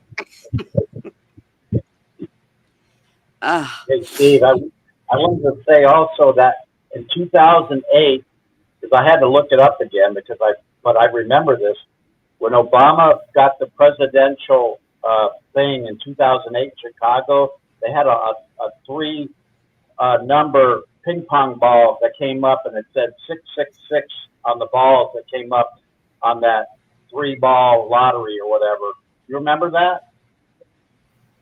No, but I'm not surprised about that. Oh my gosh. You can look Could you imagine? Isn't that weird? That's weird. Could you imagine winning the lottery with the number 666 in the lottery number? I would see that and tear the ticket up and throw it away. I wouldn't even wait for the drawing, honestly. Of course, I'd slap myself later, but that's the devil's money. Yeah, that's Chicago now. They're having a lot of problems with the mayor and everything in Chicago. So, a lot of these cities are, I had to laugh earlier. I happened to scan by one of those. They have the people out there, they've got their little live streams going and stuff and in Portland. So they had a whole bunch of the guards inside, and they were getting ready to come out, but they hadn't opened the gate yet. And this kid on a scooter runs up the driveway on his scooter, runs right into the gate. Like, I don't know what he thought that scooter was going to do. And it got stuck in there, and they opened the gate and grabbed him by the arm and went and arrested him. And then they came back. They left his scooter hanging in the gate, and they came out and did their thing to clear the road for the cars to come in. But yeah, I don't know. I mean, obviously that gate wasn't going anywhere. I don't know what he was thinking. He just ran right into it. Wow. I was like, boy, these people, they must be smoking some good stuff. I mean, I don't know where they're getting it, but it must be good if they thought that little scooter was going to take down that gate. Mm-mm. Dumb. How you doing, Buddha? Hey, good evening, everybody. I'm doing okay. I'm doing all right. Good. Just today, I went to watch the movie The Long Walk. Oh, Lots of dialogue. 5 out of 10. That's about it, really. 5 out of 10. Too much dialogue. haven't really seen any good movies for a long time. Well, I went to watch it because it was only $5 today. $5 Tuesdays. Oh, So I couldn't say no to that. it's kind of like Tender Tuesdays at Bush's Chicken. There you go. I always sit here and shake my head on Tender Tuesday going, boy, we love Texas. Everything's bigger in Texas. All the food. Yeah, a lot of food. Back in the 80s, they had a theater. I lived in Santa Cruz, California. They had a theater that, well, the Twin Cities, Capitola, Santa Cruz, California. But they had a theater where you could bring food in. And it was like $2.50 to get in. They would show like, you know, a lot of the old movies and stuff. So, like, you know, they had a pizza place like across the street. So I brought a whole pizza into the theater, you know. Oh, I wish I could do that over here. I would do Unbelievable, it. you know. Yeah, I mean, it was like so cool, you know, to eat a whole pizza, watching a movie, you know, in a theater. It was crazy, you know. Why I not? don't think still happen, Well, but I used to work at an international movie theater, so they'd show like 7 different languages of films, and they had samosas for the concession stands, and they're like a triangle fried like potato thing. It's like it's almost like a hot pocket, but it's just filled with spicy potato. And people would buy like 3 of those things at a time, and they'd always fight over who's gonna pay. I thought that was kind of funny, but it's just a different culture. Like a lot of the Hindi films, people like the 2 guys that were in the group would like try to push each other's hand out of the way to like give me their credit card to pay for everything. But yeah, that was a good experience working there. Bringing in a whole pizza, that would be. Oh, I'd be all over that. I would be so all over. I had to today. I had to sneak in a Big Mac and 2 Filet-O-Fishes in my side pockets. Nice. I swear to God, I'm not joking. It's pretty bad when you got to sneak food into a theater. It's California; they don't mess Terrible. around. Texas, they'll let you go to work. We do have popcorn Thursdays, which is the day before a premiere. Like for example, this one. What's that new one coming out? Tron, Yeah. that new Tron movie that's coming out. So on Thursdays, I'm gonna go watch that, and we have popcorn Thursdays, which is free small size popcorn, 50 cents for a medium, and $1 for a large popcorn. I'm in. I'm gonna Right. finish that. Well, and your pockets. And my pockets. You go, yeah. They don't frisk Absolutely. you, you walk in and stuff. I think as much as they charge you nowadays to get into movies, I think they should give you free popcorn and drinks anyways.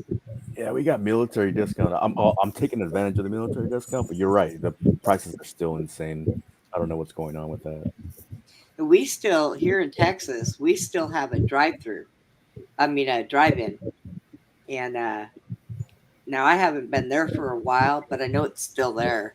I liked drive-ins when I was growing up as a kid. The one in Gatesville. Yeah, there's one in Gatesville. But we would take pillows and blankets and throw them in the back of a pickup truck and, you know, hang the speakers on right there where we could hear them and just lay out underneath the stars and watch movies. I want to go back in time. I miss those days. Hey, Brenda, here's a funny story, Brenda. So me and my cousin, we decided to sneak into a drive-in. Brother, drive-in. who hasn't done that? After getting cut up by pricker bushes and all this shit, right? You know, to get over the fence or whatever, right? Or under? And I'm like 14, I think, and my cousin was 15. And so we get in there, right? And it's one of those 3 drive-in picture thing. So we get in there, and it's like no car. you know, like how are you gonna listen? Where are you gonna sit? Everybody's got a car. We're just like, we went up to the concession stand and got some food. We got some food, hot dogs or something. But it's kind of like, So no here car. I've got something for you guys to laugh at. When you told me that you snuck into the drive-through or the drive-in, I'm thinking, how the hell did you get your car in a drive-in? I didn't think you went in on foot. Yeah, we went in by foot. I'm thinking, what'd you do? Drive through the back fence? Yeah, Have you done the yeah. trunk of a car? How about a trunk of a car? I know. Oh, yeah. And we're like, all mosquito bitten and everything, and it's like, we never thought you get in there and it's like, now what? Have to squat on the ground somewhere. Oh my God. Well, we did for a while. Then we kind of made our way out, through the entrance or whatever. But it's like that was a big mistake. That's what I like about Texas. They everything's still they didn't get rid of anything much when you think about the 80s. Yeah, Everything's still original. I Other missed places the too, 80s. maybe Tennessee. California is just done. Although when I did the 80s, I was in California. Yeah, I I would I too. lived there. It's all gone now. Maybe in the outskirts. Nah, I was there 7 years ago, and I hadn't been back there in over 20. And when my cousins drove me to places where we had gone before, I was looking around like I was in a foreign country. And then they said, Brenda, you want Wiener Schnitzel? I'm like, oh God, yeah, I haven't had that in forever. Wieners. We went there and I seen this menu and I'm like, this isn't Wiener Schnitzel. What is this? Where's the tiny hot dogs? Where's the... And they were like, oh, they redid them all. They're great now. And you can even get a veggie wrap. And I'm like, oh man, y'all are just ruining everything. You're ruining everything. I couldn't believe it. But we have an In-N-Out here in Texas, so Yeah, you guys finally got it, and yeah, we've got several of them now. We got 1, 2, 3, 4. We got like 5 of them. and the Whataburger people are not very happy about that. I'll tell you that. Oh no, Whataburger still gets plenty of business. I had Whataburger for the first time back in July in Arlington, and first thing I thought of when I got my burger was this looks like an original Whopper. Yeah. Oh, I can see that. I can taste that. You're right. But bigger, right? Yeah, like ginormous burger. And really good. I grew up in California around San Dimas, Anaheim. Spent some time in San Diego, Hollywood.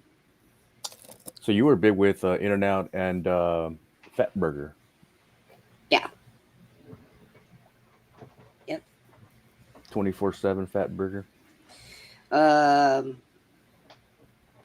I didn't really go to Fat Burger. We went more to In-N-Out. Del Taco was one of my favorite go-to places in the middle of the night. Yeah. Especially when we would go to Knott's Berry Farm or Disneyland. We'd get out of there late, and then we'd hit up Del Taco before we went home. Del Taco. Yeah. Now there's just so many places that blow all those away. Yep. I don't know. But when I went there the last time, when I left, I told my family that the next time they'll see me, they will have to come to my funeral because I am never coming back to California ever again. I was not impressed anymore. I'm I working knew on that. Yeah, when I turned 19, I left out of there and I never went back. and I went back to visit once, and it was it didn't go through all of its big changes yet. But this last time I went back, uh nope, nope. Too much stupid around here. They have ruined everything. I don't know what they think they're doing. New Scum needs to go live on another planet because he's an idiot. And, I'm done. I Yeah, said, I'm no working on it more. too. I'm eyeballing San Antonio. It's got some family. A lot of my family are moving out of California, and they're all San Antonio bound. Yeah. So we're working on that too. I grew up in different parts of Southern California. I was born in Salinas, California, actually. Oh, were you? Uh, yeah, in the Marine Corps. Spent a lot of time in San Diego.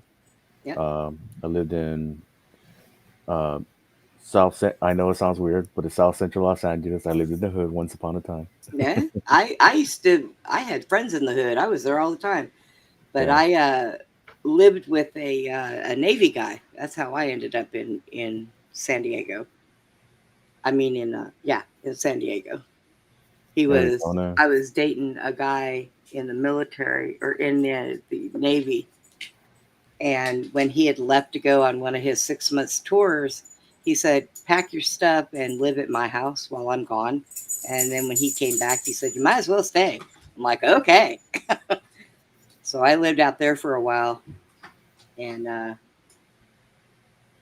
I used to go over to Tijuana all the time. go Oh party God. with go party with my friends, and then we'd come back across the border before they would tell us that we had to leave before dark, Yeah. So because that's the, we didn't want to so be that's there then. that would be pre 9/11, right? Because that's when it was popping. That's Yeah. when it was like Yep. it was the Las Vegas of Mexico times Yeah. 10. Yep. Yeah. Me and my friends, we'd go over there and party, and they would always tell us, "You young girls don't want to be here when the sun goes down. You have to leave and go home." No, And you we're guys like, gotta be careful. "Okay, just don't bother us until then." Yeah, I was a little party girl when I lived in California. Hey, But I was young, so yep. where's that? We be clubbing. Yeah, I was clubbing all over the place. I was clubbing in Mexico. Yeah, I remember those days. Still be clubbing. Yeah. Well, the clubs I go to is a lot of old folks now. Yeah, well, now you throw your shoulder out when you go dancing. Throw your wife with the other arm, Abe. Yeah, that I'm still recuperating from it. That's why I haven't worked out. Yeah. Mm-mm. See, I can't find that video that they had done for me. I had done a show with some guys, and they created a video of the incident that happened there in Elms Grove in the woods, and I think it was pretty good. I just can't find it. It's just like 3 years ago. I just don't know what happened to it. I was trying to find them on to find that footage. I would have to search deep. I was looking to see if I could find it, just to find it like on YouTube or something, but I don't Mm-mm. know what happened to the video. Oh, It's there somewhere. I just gotta find it. If, how's if there's if there's one place that I would love Texas would bring over to California, it's not gonna happen. But Bucky's, I fell in love with Bucky's when I went to Texas. Bucky's wouldn't tolerate California. No, There ain't no uh, way.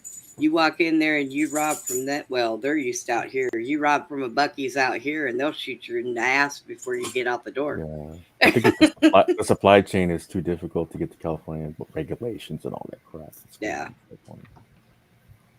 I stopped the first time that I ever went into a Bucky's. Um, I stopped there to get gas, and I went in to go pay for my gas, and my car sat at the gas pump. And before I knew it, I was in Bucky's for 3.5 hours, just looking at everything they had, just walking around. I got lost in there. You get them barbecue sandwiches. Oh yeah, That's the first place I hit. Wow, there. Yeah, I take like 4 or 5 of them, put them on my backpack, and I take them to on my carry-on pack on my flight back to California. There you go. They'd smell you coming with that. They'd be like, "That's Oh, not yeah. regular barbecue. That's Yeah, Texas barbecue. freaking We know." security, man, at the airports, they're crazy. They confiscate everything. They would take it just to eat it, Abe. Let me Yeah, show you but what I if you picked try up. to cross it, they'll Yeah, confiscate it. Don't be surprised; they'll eat it on the side, yeah, they will. They'll on the eat it. demo. They'll eat it. They'll say, "Yeah, we got to confiscate this. I haven't had lunch." Well, one guy, the last time I went there, one guy did do that because we have to confiscate. So I'm like, oh man. So he started taking 2 of them out, and then he looks at me and he goes, I'm just kidding. And he puts them back in the bag. And I'm like, I think you weren't kidding, but thank you for putting them back in the bag. They confiscated my Gatorade. What? Oh, the color, the food coloring. Yeah. Yeah, Now, there was one thing that I got used to in Yeah. California that they Hulkster. don't have here. Yeah. I got this from Bucky's. That's why I'm showing it. Oh yeah, It was the only wrestling shirt there. but what they don't have here, well, that I have found yet, that they did have in California that I was used to, was the roller skate floors out here. They're like the wooden planks, and they just put like a gloss over them. Out there, they were way better floors. And the first time I went into a roller skating rink here, I was like, what is this that we are skating on? Why does it look poor? And I was Oh, like, by now, yeah, like Lord. there's lumps on the roller skating floor. It's not like, Oh, it's not flat anymore. the one that I grew up in, that I went to, and I was the 7th person in line the first day that it opened, and went there for years. That's closed down now. Somebody told me that they closed it down. I was like, what? That was new. It was newer than the bowling alleys. Why'd they shut it down? I guess people just stopped going. It's still big though, right? In Texas, the whole roller skating thing, the Here, arena. we only have one that I know of here in Harker Heights, and I don't even know how good it is. No, I'm What's that? sorry. We do have one here in Killeen. That's the one I've been to. It's not Bingo? very big, but they got that one in Harker Heights. Steven, I got this poster without turning my camera, but I do have it on my phone. I have this poster on my wall. Oh, that's awesome. Yeah. Rest in peace. I didn't hesitate to buy that. Where'd you find it at? Amazon. Nice. Yeah, I met a person. I met this like other person looking for diecast at Walmart, and he had told me that he got the Target exclusive signed Hulk Hogan figure off of the website, and I'm like, oh, that's cool. And tonight, I ran into him again, and he's like, if I were ever to want to sell it, would you be interested in buying that? I'm like, absolutely. Like, just let me know, because like I'd like to have a signed figure of Hogan like that. Yeah. That's- Oh, go ahead, Brenda. Oh no, I was going to tell Lawrence that's kind of funny because the one I grew up skating in California was called Starlight also. Nice. You know what the greatest thing about what really put joy in my heart, aside from me being a big fan of him, I grew up with him like you guys, childhood memories, is that I want to say, and you guys correct me if I'm wrong, I want to say like maybe 4 months before he passed away, he was baptized. He accepted Jesus Christ. Him and his wife accepted Jesus Christ, and they were baptized. Yeah. I don't know if you guys were aware of that. Yep. Yeah, he was baptized, and then I don't know something about when they did the surgery. They cut a certain something that sends oxygen to the brain or something. So they have a lawsuit on them right now, on the doctor or the person Really? that they're saying that they literally killed them by cutting that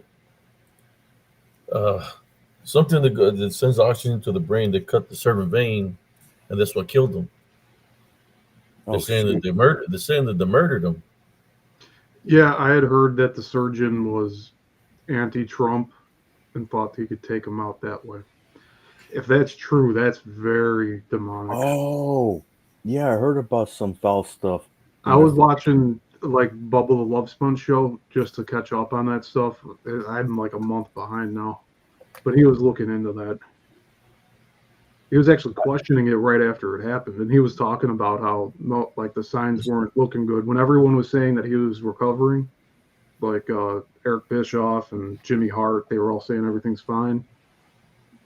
Bubba was saying like he had intel from like close family members that like he was still recovering, and then he was brought home, and it wasn't too long after that he was doing physical therapy in there.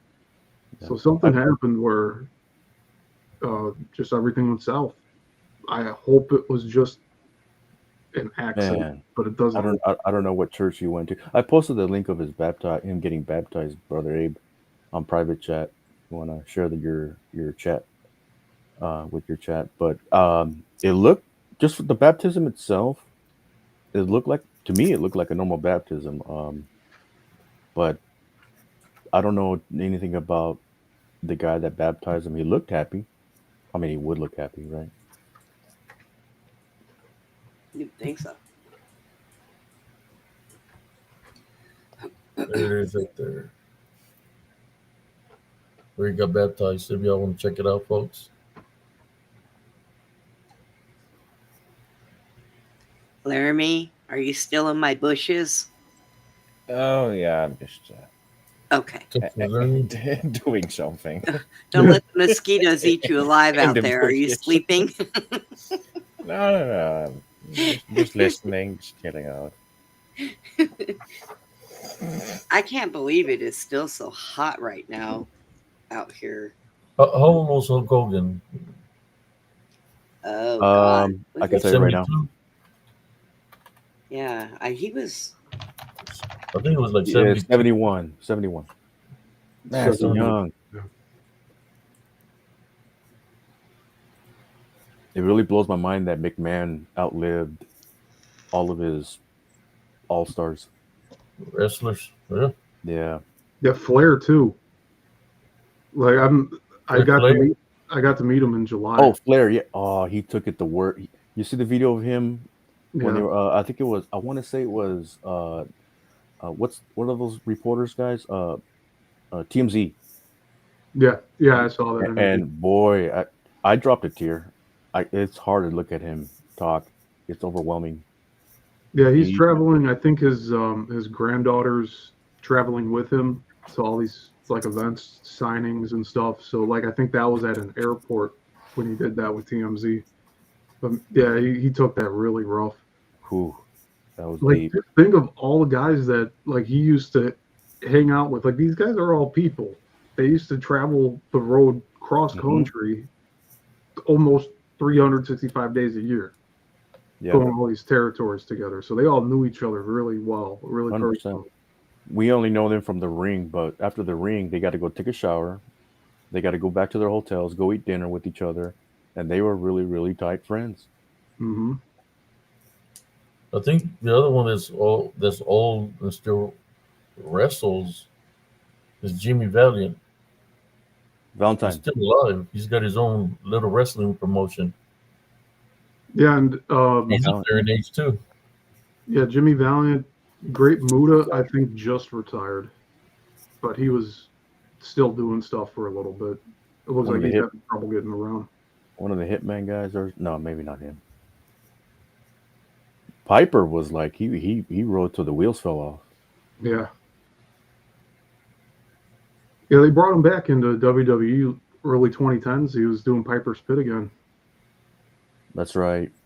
Even after the Royal Rumble, he didn't give up.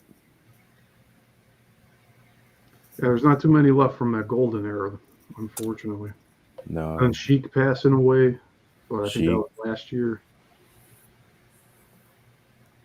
with Andre. No, Andre was like 2 years ago, right? Oh no, Andre, I think was in the 90s. He passed 90s. I'm thinking of somebody else then.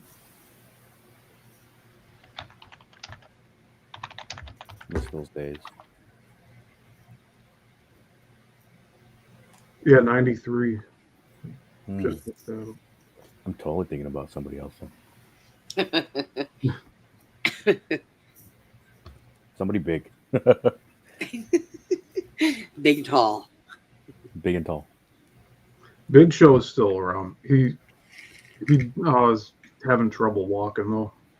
He's had like double knee surgery. So did Taz recently. What's the name to Mark Henry? They Yeah, all have Mark problem Henry. walking, man. They put their body on the line. Didn't Sting come back recently? Sting is not so much. The son of Yeah, Sting is wrestling, Sting retired last year, but his and son I is went to go wrestling see now. that last match in North Would you Carolina. say? Would you say Sting is a '90s guy or an '80s? 80s. '80s. Yeah, he was in a 80, like 85. He was wrestling already. Oh, okay. Him and the Warrior. There were what was the name of their? They were a tag team. They had a certain name. Demolition or something like that. No, not Demolition. They had a weird name. The Warrior and Sting. They had a gimmick. They were tag team guys, but they were called. I can remember their name. The Warrior started using the Dingo Warrior. That was his first. After Oh, he okay. broke up with Sting, he was called the Dingo Warrior. But Sting and the Warrior were tag team partners. What was their freaking name when they came out wrestling? It rings a bell. They Yeah, went we up talked against like about it. the Hart Foundation Yeah, they had and Blaze and or I can't remember The Blade Runners. the Blade Runners. There we go. Blade Runners. That's right. Oh, There they was a went up name. against the British Bulldogs too. Yeah, British Bulldogs and the Hart Foundation. That was my favorite tag team match I've seen as a child. They had me on my toes. yeah, but that's a lot of mileage, man. Traveling and traveling, man. That's it's hard, man. Going from arenas to arenas. Hulk Shit. Hogan was on Joe Rogan, and he was talking about that story about him going to Puerto Rico. And Puerto Rico at the time had their own wrestling thing going on over there. But Yeah, he with went the over there, Colognes. and yeah, they loved him. They loved him, but the wrestlers themselves didn't love him, and they were very mafia-like, gangster or street vibe. And They took out Bruiser Brody over there. They killed Bruiser yeah, Brody. yeah, that's right. Yeah, And they told Hogan, if you ever come back over again, come back over here again, we're gonna kill you. And he's like, okay, well, bye. yeah. I You know, haven't. I used to watch wrestling all the time because Mike's husband liked it, but I have not watched wrestling since 2003. That's how I was too until 2020 when Sting came back and showed up in AEW, and I've been watching since then again. But I took a good 20 years off. I think I stopped in 2002. oh man, I used to watch it all the time when they would come to Fort Hood at the Abrams gym.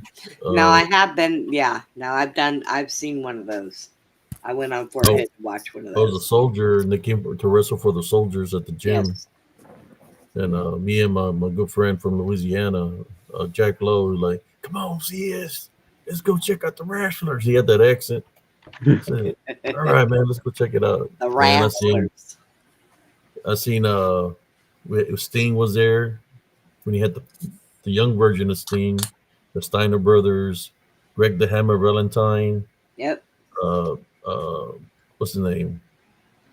Michael You know, PSA's was, I guess, up here. He wasn't wrestling no more, but he was in charge. You had Nikita Koloff Yeah, wrestling. Is it call up Nikita? Which is the one that had the iron sickle? Nikolai Nikita? Volkov. No, Nikolai Volkov, I think. Or no, it was wrestling from WCW. I think either Nikita Koloff, I think that's what his name was. was he Shoot. Russian? The Steiner brothers were there wrestling also The when they Steiner were. brothers. Yeah, it was, man. I seen there was a lot of good. There was this guy named, yeah, I know you probably remember him. something Van Hammer. It was like a Oh, rocker. It was real tall. that's right. I think it was I called know. Van Hammer or something like that. And Rick Rude was there also. I got to see him. Ravishing. Oh man. Ravish Rick Rude, he was there, man. He was looking mad dogging me, and I was mad dogging him back. He's like, man, why are you looking at me all crazy? And I was already, when you got that look in your face, man, because you already been in combat. So I had to look, and because he had a look like because he was a badass. He had a reputation of beating up people. Yeah, the wrestlers eventually, like the military, they develop their own 1,000 yard stare. Yeah, yeah. They're So just so that's what I used to it. seen. But I didn't go up to nobody to get no autograph or nothing like that. I didn't try. Because I know they're just doing their their job. I think they were there for about 2 hours wrestling. The Stinger. Who was the other people that were there? I mean, I can't remember. It was so long ago. The poet. But WCW was the first ones that, that were going to wrestle in at the gyms there for Hood. As far as I can remember, it was never WWE. They went afterwards.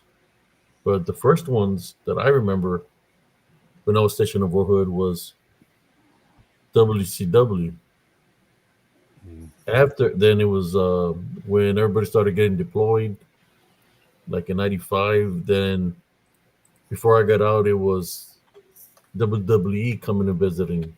But the first ones to perform for the troops was WCW. That was like in '91, '92. So there you go, Mr. Vince McMahon. WCW beat you again. They were the first ones to wrestle for the troops. Then after that, it was all John Cena.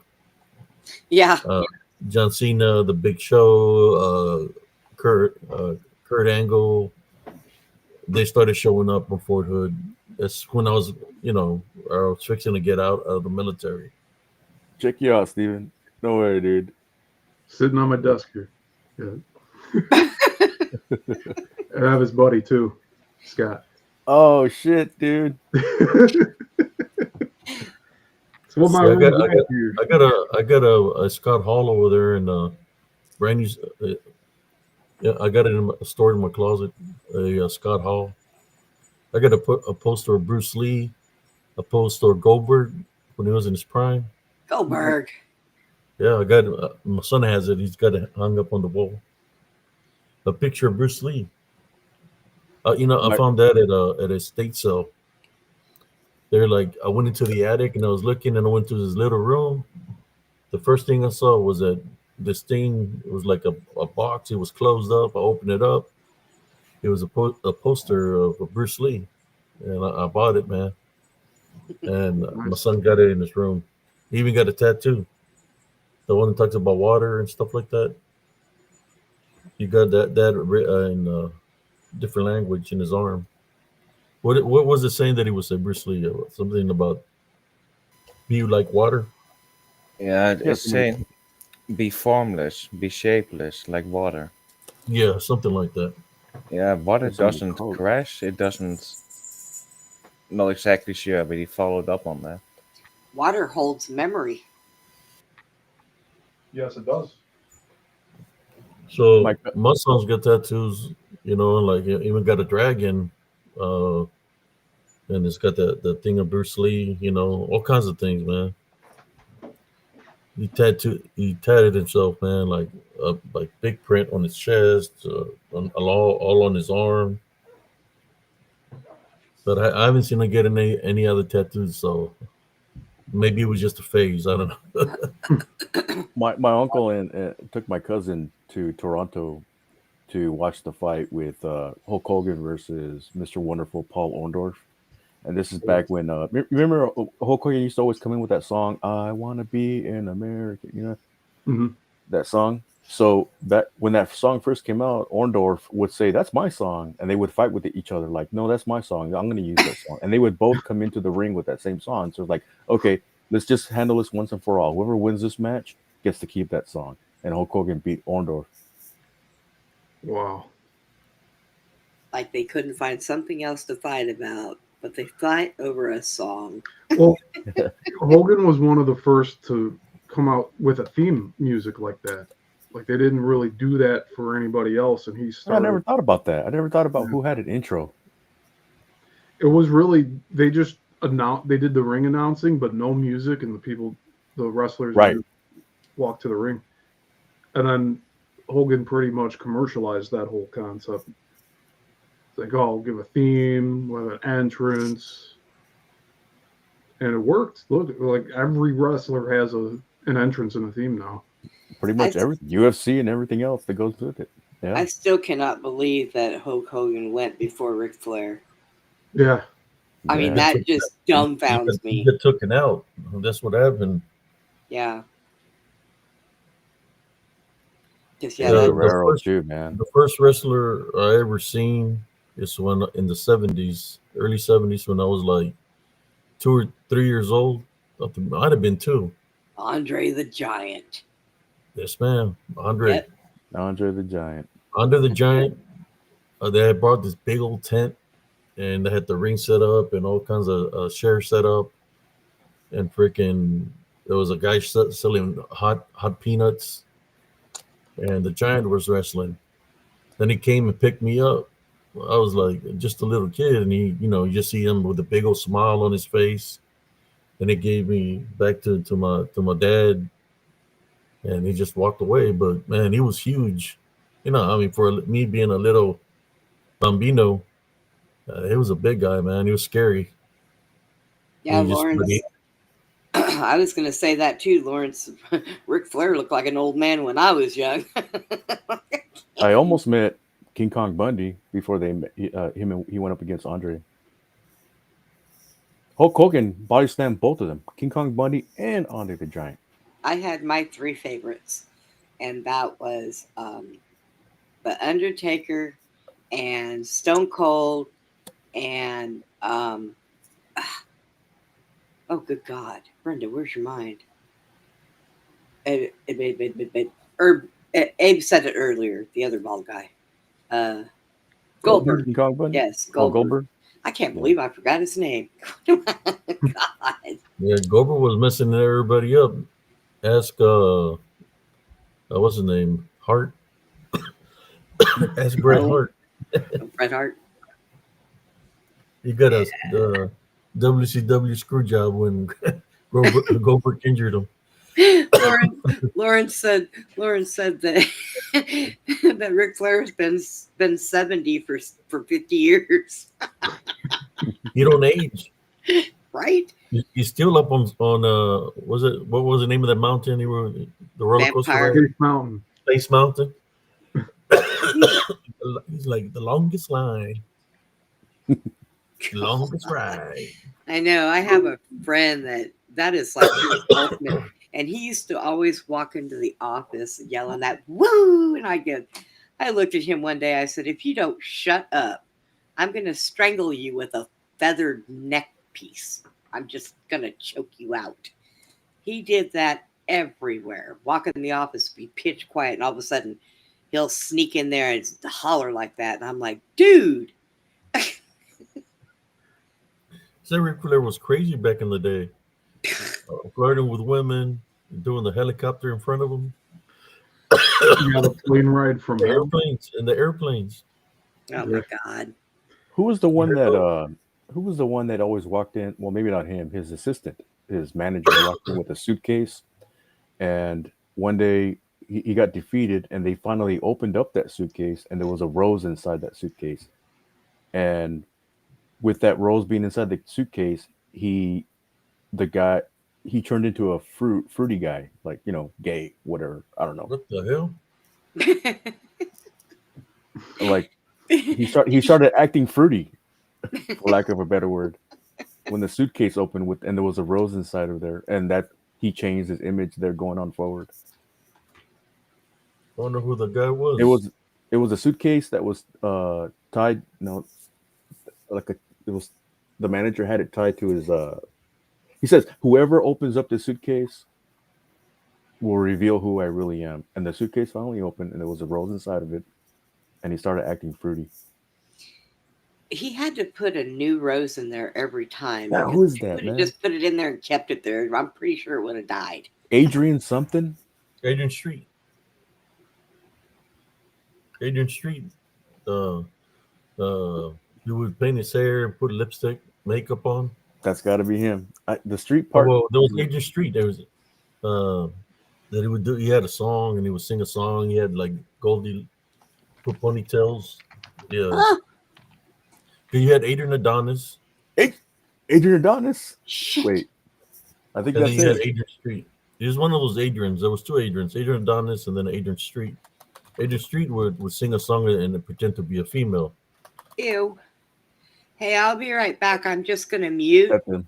I had a spider that propelled from my ceiling and landed on my head, my face, and I just killed it everywhere. So Oh, man. I'm going to go clean it up. I'll be right back. So we're talking about wrestling. It must have been Yeah, it's Adrian Adonis. Adrian Adonis. Yep, Yeah. Adrian Adonis. He, when the rose came out, he started doing ballerina like Mhm. moves, and then going forward, he started like putting on like some heavy makeup, and just He was acting old very- already. He was already Yeah. old. Adrian Adonis. Like I like Dick Murdoch. He was a pretty good wrestler, like a brawler. Dick Murdoch was pretty good. You know what's really sad is the history, the story of those 5 brothers, including his dad, Von their Erich. dad, the Von people. Erich. Yeah. Yeah. Whew. Unbelievable. The dad was Well, a drill those times instructor. when they started wrestling, man, there was a lot of drugs, man. Cocaine. Oh, There was yeah. marijuana. Steroids. And then in Texas, they'll go to South Padre Island, man. It's bad over there. I think that's where you committed suicide was down there at the island. I'll We even took go his as far as saying those guys inspired all the people that we're talking about right now. Because they're old school, they're 70s. Dad and everybody.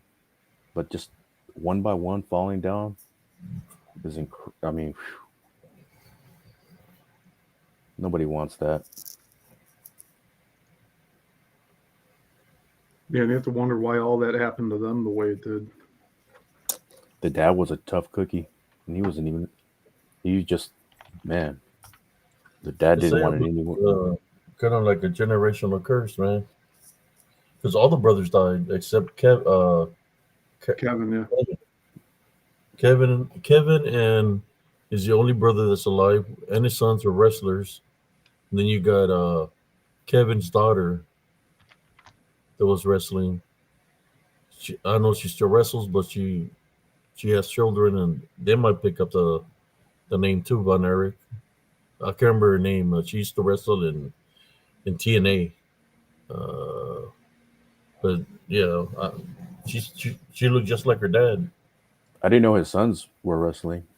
They look like they were raised pretty well. It was the daughter, Kevin's daughter, Kevin Von Erich's daughter, was wrestling in TNA.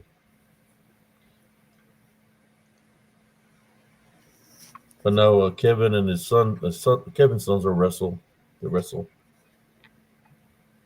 for I think they're in ROH wrestling right now. They came on AEW for a couple of appearances. Do you guys know what happened to that one UFC fighter's son who beat the crap out of? Oh, you know what I'm talking about? Where I'm going with this? Rampage Jackson's son. Yeah, man. He's in jail, I think. Yeah, he's arrested. I think it's still pending, right? Yeah, I think so. Took them long enough to arrest him. That's the crazy part. They didn't know it was real or it was fake, because wrestling they'd be faking. Well, we all know. But yeah, the Yeah, legality you part of could it. tell it was real. Yeah, Man, that was crazy what he did, man. The But wrestler thought it was a work, and then the guy turned it into a shoot and tried to actually beat the shit out of him. yeah, Because you have to take care of your partner in the ring. Like, nearly attempted these murder, guys man. can't just go in there and try to full on. murder each other every night. But what led up to that was crazy in itself. You Yeah. know, the whole can in the head and all that stuff.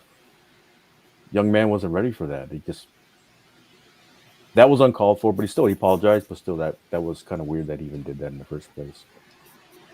It is. Yeah, that was. But you know, wrestling have. I guess that wrestling, that wrestling, they do a lot of hardcore stuff. You know, that's like that breaking those freaking light things on themselves. Yeah, that's Yeah, tough. That it just took it too far. And I see some of to these the indies extreme. that do that still. Hi, Jesse. That might be in his defense. You know what happened before that match, the build up. Yeah. That might work out in his defense. I don't know. Jesse, Because, come play with us. I have Scooby the snacks. guy did apologize to him, and then he Yeah, he accepted his apologized. apology. But the one that hyped him up was his own father. I would not be surprised if he did. That he told him you're gonna let Oh, that your oh, rampage son, are you gonna let somebody punk you out like that? yeah, he instigated 100%. Yeah. Yeah. And then So they kept telling him, get your receipt in the ring. Oh, yeah. if he's oh man, he's if he's in jail right now, then he's going to be time served Yeah. Yeah. with the fine. With a fine? Yeah. No, sometimes another thing, if he's got issues because of blows to the head, that's like Chris Benoit. He had some serious injuries to his head, and it went off the deep end. It can happen to anybody. Maybe he needs psychological help and needs a real father figure instead of his, The guy, how his father hypes him up and shit. He's lying to him because he's not telling him the reality of what could happen out in the real world. So he pumps him up to think he's a badass, but he's not really a badass because somebody could take him out at any given freaking time, man. Just by acting the way that he acts. When you think you're better, there's always somebody better or somebody that's worse than you. In which he always that path will lead you to death. and the young man would always say, I'm not rich. My dad's rich. I'm not the one that's rich. My dad, and he won't give me any money. But when after this whole trial is over, whatever happens, where's he going to go? What is he going to do? There's nowhere for him to go, so he's going to have to live off his dad's money going forward if Rampage wants to help him out. He ain't gonna help him out. If he doesn't, he's fucked. Excuse my language. His dad ain't gonna help him out.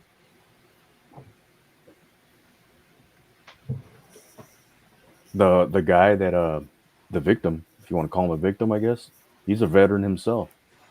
Yeah. So they Which might say ultimately, that says he should have known better than to He- egg him on like that. But yeah, he's not part of the whole show. So that was Yeah. a mistake. that's where his mindset was the show, but he pushed the envelope way premature what he did. Yeah, Because yeah. he wasn't Uh, bad the, guys the, as a the, wrestler the, yet. the veteran will be in good hands. I'm more sure he gets free medical from the VA. He's gonna. I'm not sure about that. Yeah, I That guess might not. I don't know if what he did in the military. Maybe he was a cook. I don't know. I'm not sure. I Let's don't say even he know was what in he's the gonna say front. there. I don't know if he was in the front lines or not. I don't know. Law Morgan said in the chat, I don't know if I believe Benoit did that or if they took him out too, and Eddie Guerrero. And I've actually been looking into all that. Yeah, There's fishy stuff about it. I wasn't gonna say anything, but I think Vince was the one that took him out, man, because he's mafioso, man. He's mafia, man. Freaking Chris Benoit, he was under investigation. Chris Benoit was the one that was supplying everything, and of course Eddie was another one. Why do you think Rey Mysterio looked all pumped up back in the day? mhm. There was a lot of people that were doing that. Perry Sander, all the people that came, but that's what they were doing. That's why they look huge. You remember when those little figurines and they look all muscular?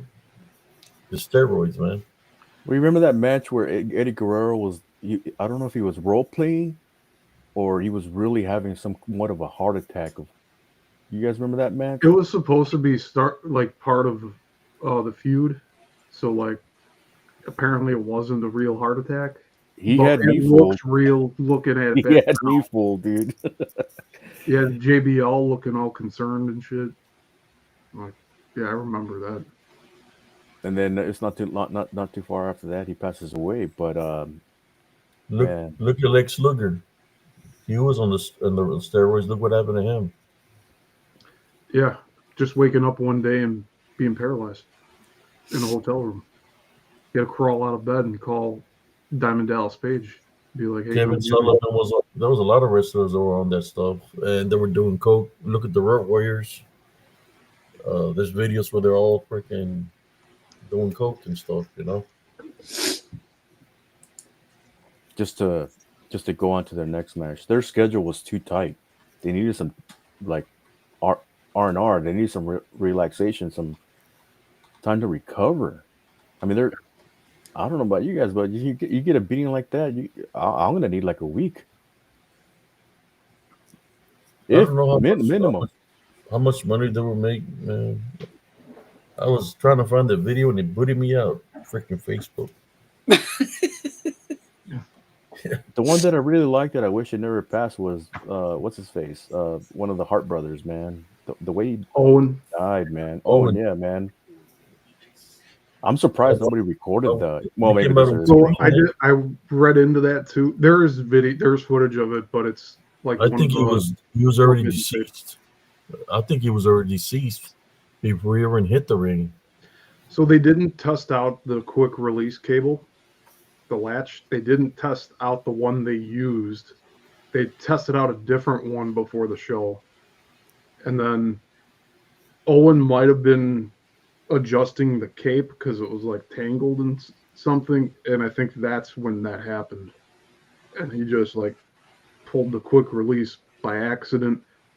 It's all up in the air. Like, not to be funny or like that because that happened. He was up in the rafters, but What was it? What was his ring name? The Blue something. the blue blazer, and I think that was punishment for him breaking Stone Cold's neck. That Vince put him in that gimmick. That's messed up, man. I don't know if there was a settlement with that, but I know a lot of the people that were in the on the watching on the bleachers also sued for PTSD.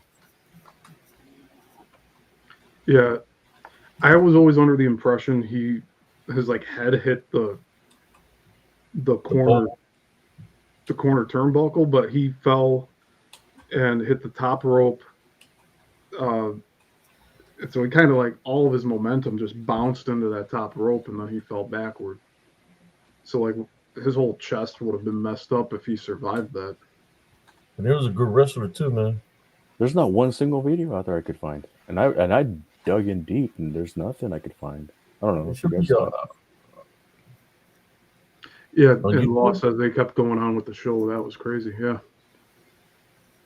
it was like they went to commentary, and I know JR was there that said that something serious happened, and then they kept going with the pay-per-view.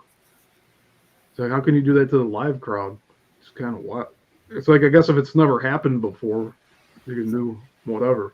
But that was Vince's decision to keep going.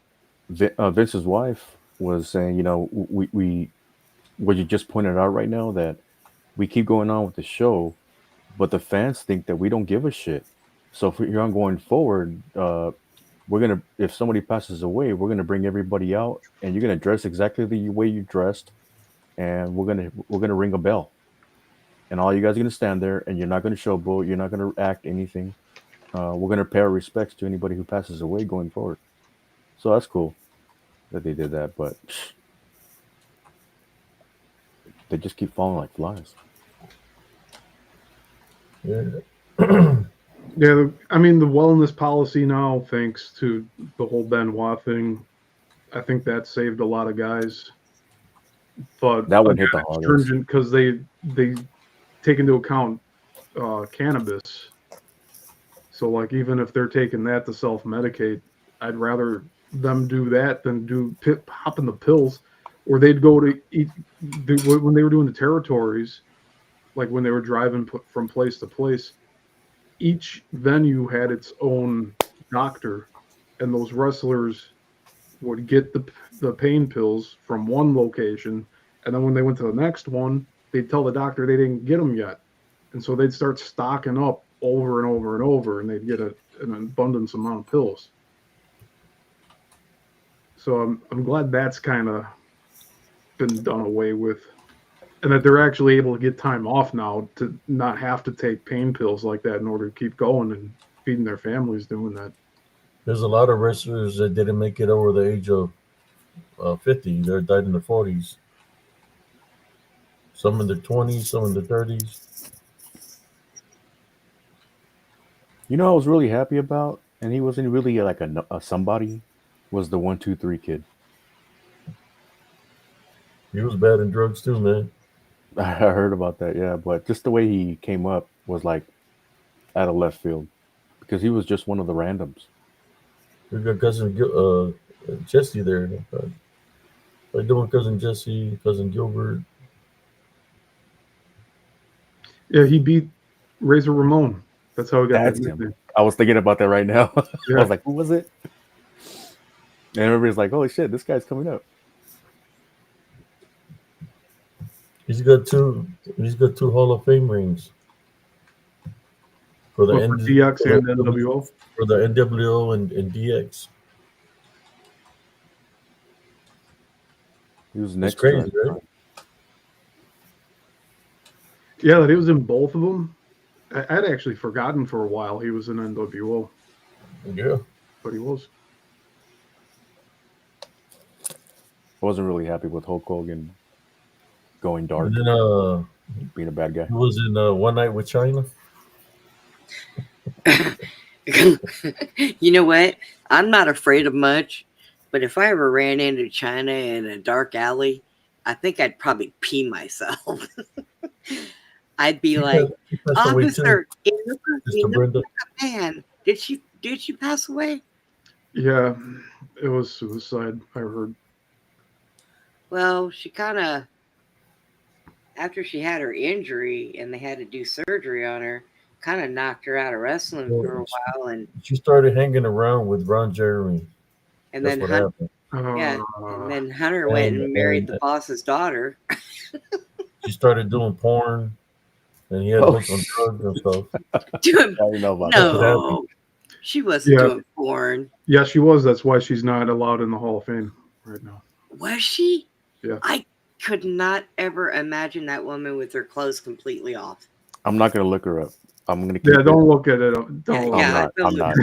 It might No, I'm scar gonna you keep for it. life. I'm gonna get it. All I know that you know how they showed the movie She-Hulk. Yeah. Oh, you would have been Disney. perfect for that. Well, no, she was, but in porn. Oh, Jesus. No. Oh, God. No. Did they paint her green too? Probably. Ron Jeremy. Okay. They did the show on TV where they were Ron Jeremy. they were like competing against each other, and she was on the show. They became friends, and then she started hanging around with them. They started doing drugs and all kinds of stuff. And I am then not next thing gonna you look know, at it. she's dead. I think she got inducted with DX into the Hall of Fame, but she's not individually in there. So she got hurt wrestling, And instead of dignifying like everybody else did and just making an appearance every now and then to talk crap, she went to doing drugs and porn. Afterwards, yeah. Boy, talk about your life headed She in a was, wrong she was, direction. she was doing doing shows on TV, like where I think Flavor Flav was there. There's different characters. I think one of the other ones was the youngest guy from the Brady Bunch that was on the show. I just can't remember the name of the show. Oh, Yeah. Uh, Yeah, he but was she with was there. Vanilla Ice and all that. You're talking about that show where they him and Eric Estrada and all them got together. Is that It the one was you're thinking about? some show where there was Joe Brown Jerry came out on there, and China was there, and Ron Jeremy. yeah, like different stars, right? Steve, And yeah, that's when she you're not started going looking up public. China porn, are you? No, no, I'm not, I'm saying and I that will not. I'm going to. Hang on. Oh, shit. right after that, it's when everything happened. I'm She brave. was I'll do it. she was doing she she was blaming 123 Kid, or what's his name, X Pac, that he had done something to her, or that he got the, I don't know, blaming her about something because they were in a relationship. And then he apologized to her, but she was acting crazy, man. But it's because she was on the bad road, and yeah, I feel sorry for her, but that's the path that she chose. I All need I to know is name that different because that didn't come up right when I put it in. I put it into Google and stupid Google says Chinese porn. No, that's not what I want. You Dummy. spelling China wrong. Is Chyna. Why? Right. Yeah, what a why? when you Google it, there's a little option to select AI. AI will answer it better than the random Google search. I I've just want to noticed see what that it it says pops about up it. in I the don't front. want to watch any. Good God Almighty. The only way I found about that is because I looked up for her career, and that's one of the things that popped up back then. That now they block porn and stuff like that in Texas, but It back then, says and that.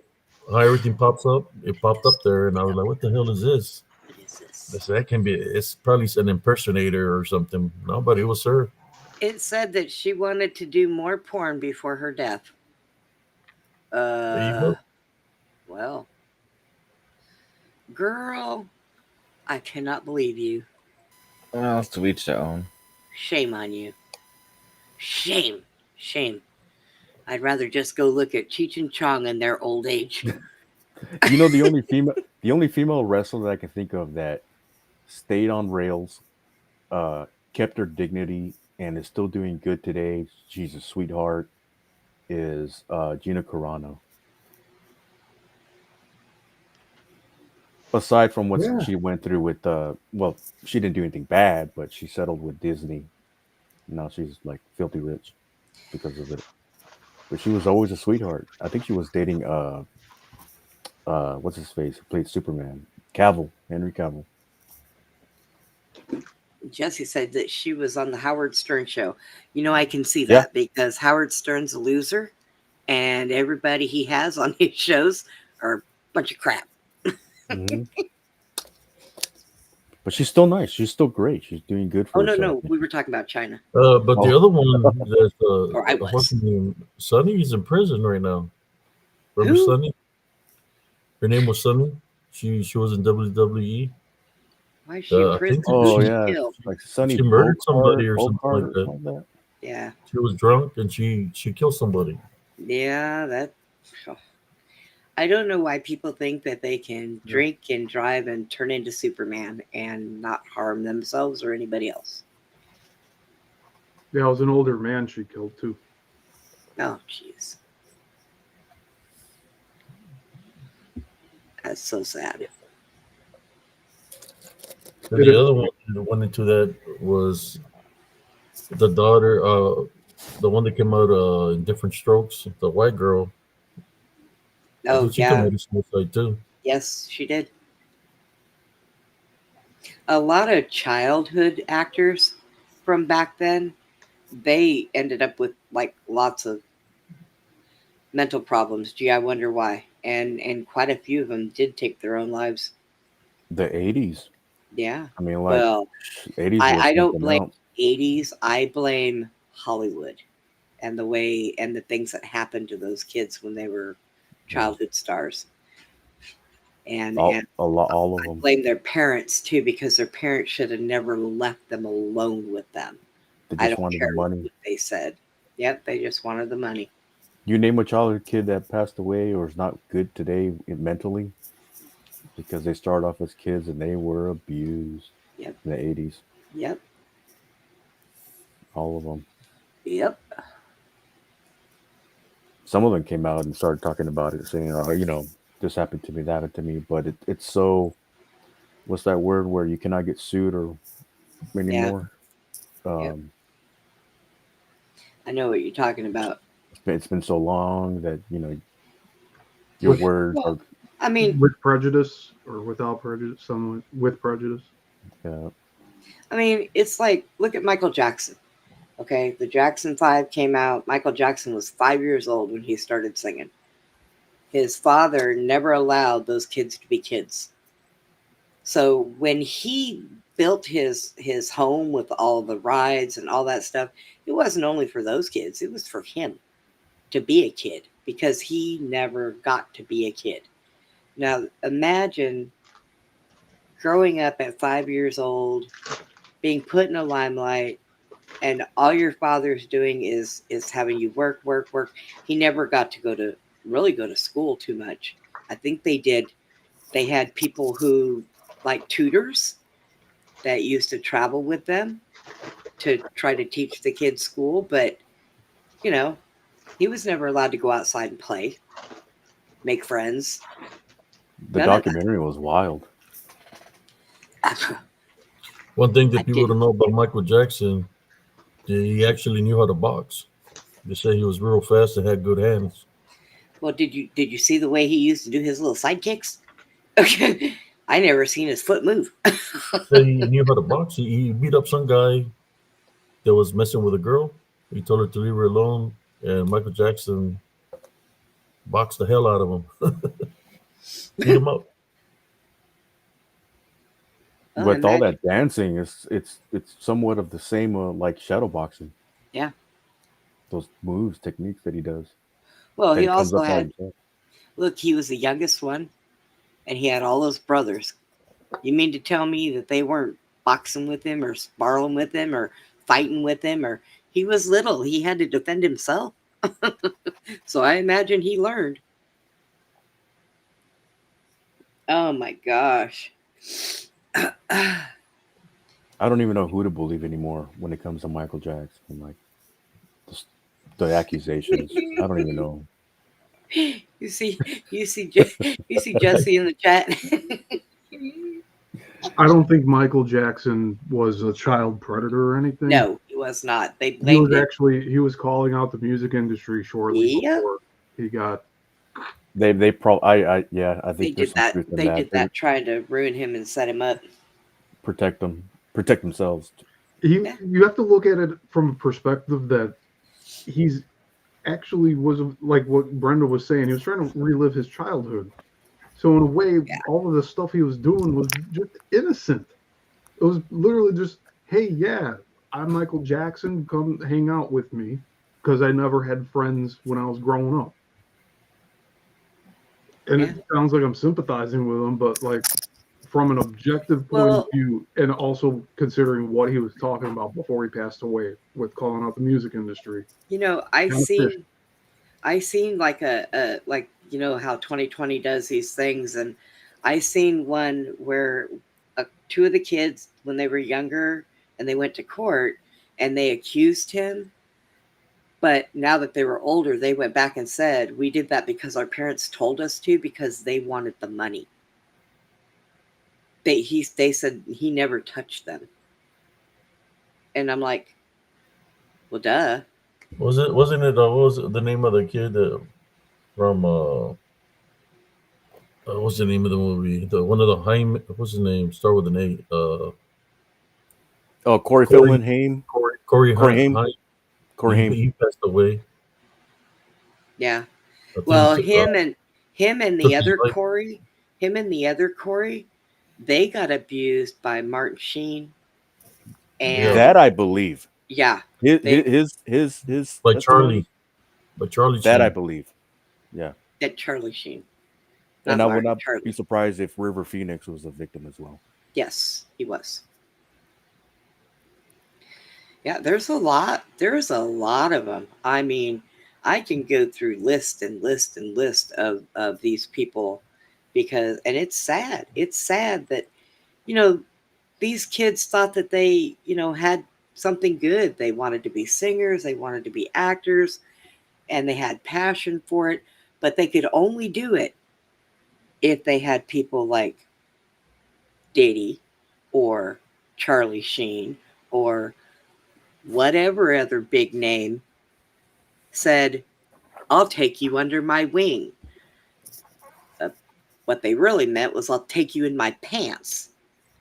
And Hmm. it's sad that these kids had to go through that. I mean, it's horrible. It's still Yeah, happening to this day. Yes, it Adriana is. Grande, you see her lately? Oh God. Shit. Yeah. yeah. And They meanwhile, they accuse somebody like Michael Jackson was completely innocent. they screwed up Britney Spears. Britney Spears is just so screwed up. That girl. Not just her, That the other girl from Nickelodeon, Amanda oh Bynes. Oh, Oh Amanda my, Bynes. Oh I yeah, feel yeah. so sorry for her. And pobrecita, man. that Dude, Nickelodeon producer. Of poor- course. The other The I kid don't even have from to say it. that's a Raven too. one that The, has the logo Nickelodeon has the same logo in the same shape as just Epstein's Island. Yeah. And you what was it? know Justin Bieber got nailed. Yep. Did he? Yep. There was a Orlando. reason why he was Was it wearing diapers. Orlando Bloom? There was in That's a Orlando. Raven. He is I mean, he was being sexually abused. I think Yes. yeah. it's sad. It's a culture. It's more than that, but there's no way they're gonna penetrate that dark place. It's too powerful. Eventually. Yeah, Uh, probably not like in the immediate future, but their Yeah, time's coming. I'm going to tell you what. When let's see, Willis, oh God, the guy that did Die Hard. I know his name. I don't know Bruce why I Willis. can't think. Bruce Bruce Willis. Willis. So because of his condition, he signed a thing with the movies that they can use AI to make new movies with him in it through AI. Okay? Don't be surprised. And one of the reasons why a lot of movies have not come out, Because they're Don't- using AI. don't be surprised if they don't start using these AI celebrities and not using celebrities themselves. Oh, I believe that. What they did to what's his face in Fast and Furious Yeah. after he passed away. I was just hearing about that on the radio today about they delayed Fast and Furious because there's no script yet for the new one. But then the radio hosts were talking about, I don't want to see AI Paul Walker walking around the whole movie. And I Yeah. kind of agree with that because you're taking away the actors' choices for what their profession is, and you're putting it in the hands of what the screenwriter and then the editor and the AI designer. Well, Bruce Willis said he did it because it guarantees throughout his family's lifetime and their kids, because anytime they make a movie, his family will get royalties from it. So Money that's talk. why he did it. Do you think Make they sure would make a they Die take care. Hard completely with AI Bruce Willis? I think they would. I think they're capable of doing anything. I'm gonna go with no because I don't think his family's gonna let that happen anymore. Keep his Man, there's legacy. so much AI right now already. Yeah, When it they're comes to already people. they're already All these making fake movies with videos of AI. aliens, Bigfoots, Dogman, all AI Yeah. generated. There is no Well- need for stuntmen anymore. when at Paul all. Walker passed away, they weren't even done with the last Fast and Furious movie, so they brought in his brother to take over, but they AI'd his face a little bit to Hmm. to make him look like his bro. Well, they can do movies, whole movies, King and Kong. just put the AI King in Kong. They there, did King Kong like that. the whole thing. Yeah. King Kong and Godzilla. Yep. And also, Indiana Jones, they did the age backwards thing for Harrison Ford. Like that was the Oh, that's beginning of right. that technology being used, was de-aging all of these older actors. Hmm. That's a big one because And I I can't think mean, of another one. they'll save a lot of money on some of these actors because once they sign it to them, or they pay them a large amount of money just to be able to use it, they can make God knows how many movies with that same star for how many years, and guess what, they don't have to pay that movie star. So Tron Legacy was released in Dang it. 2010, and they were doing that Doing backwards that aging again. thing on Son Jeff of Bridges back then. So that was They 15 did years ago. Jeff Bridges like that too. Yeah, That's the in program computer version of him oh, that's right. that I went forgot. rogue. Yeah, like they made him look the same age as from like when they created When the he was video talking to game. his son. Yeah. Yeah, so they've had that technology for quite a while, but they've used it sparingly. I wouldn't be surprised if it comes out sooner or later that like, oh yeah, so and so celebrity, that's actually completely AI. It's been like that for like 10 years or some shit. I heard it's cheaper to do that than to bring in a another actor. What's the Tarantino movie that played the Bruce Lee with Brad Pitt? Oh yeah, Brad the Pitt Once bought him Upon a Time in Hollywood. once upon a time, and that was more expensive than going AI. So and they weren't and the Lee family. Well, his daughter wasn't happy about that because he wasn't happy that the actor was not portraying him right. The actor was like, "Well, it's not me. I'm just reading a script. It was all Tarantino's script, you know. So don't come at me." Huh. Yeah, and Hey, the hey, Steve. unfortunate the benefit with AI is you can ingest these programs with all the footage in the world of the actual person, and then it'll be recreated based off of prior things. So you don't have that element of somebody like a person trying to imitate that other actor. Right. So Hey, and you're not walking if you do AI, you're not walking on eggshells if you had somebody real actor because the real actor doesn't do it right, then the family can come back and say, you're disrespecting my family or you're doing this and that and I'll see you in court. We can talk about this there. hey, See if Steve. there's Yeah, I got a message on my portal from the doctor that said that 6 little holes, laser surgery, outpatient for that surgery that I was telling you about. That's how they do it now. I don't that have to. sounds really efficient. They won't be cutting my stomach open or cutting me open to do that surgery now. They'll do it all by laser. That's good. The less Yeah. pain you're in, the better, I say. I still can't. I won't be able to lift anything over 5 pounds and no bending over for 6 to 8 weeks. So yeah. I'm gonna have to go buy all new clothes, Steve. I got rid of all my little clothes. Well, it's to better your health, and Yeah. we'll be praying for you that it'll be successul. And Well, I think it'll go well if it's yeah. going to be very non-invasive, like you said. Yeah. And they told me that a lot of the problems I'm having right now, my blood pressure, my sugar, all that stuff, will go away. And the doctor looked at me and said, Brenda, I'm looking at your charts. And at no time until your thyroid went out were you over 114 pounds. I said, I know. I told you, my bones can't handle this. So they're like, well, we're going to fix this because they can eliminate a lot of my medications. And they told me they want me down no higher than 120 at least. And I said, you put me down to 114, I don't care. But yeah, I threw away all my thin clothes. All of them. I'm between like a large, extra large right now, but I have a bunch of 2XLs that like I can't. They're like nightgowns on me now. Steve, if I knew anybody that wore 00 or wore zero waist, I had brand new button fly Levi's. Everything I threw away because they were zero waist. I couldn't wear them anymore. I definitely, the only zero waist I have on me right now is my ankle. So, yeah. So I think it'll be healthier. I'll be healthier. Doctor said I'll definitely get all my energy back. I'm like, Going good. 3 hours already. Golly, Oh my God. by. Would you look at that? 3 hours and 11 minutes and 10 Luckily, you seconds. started early.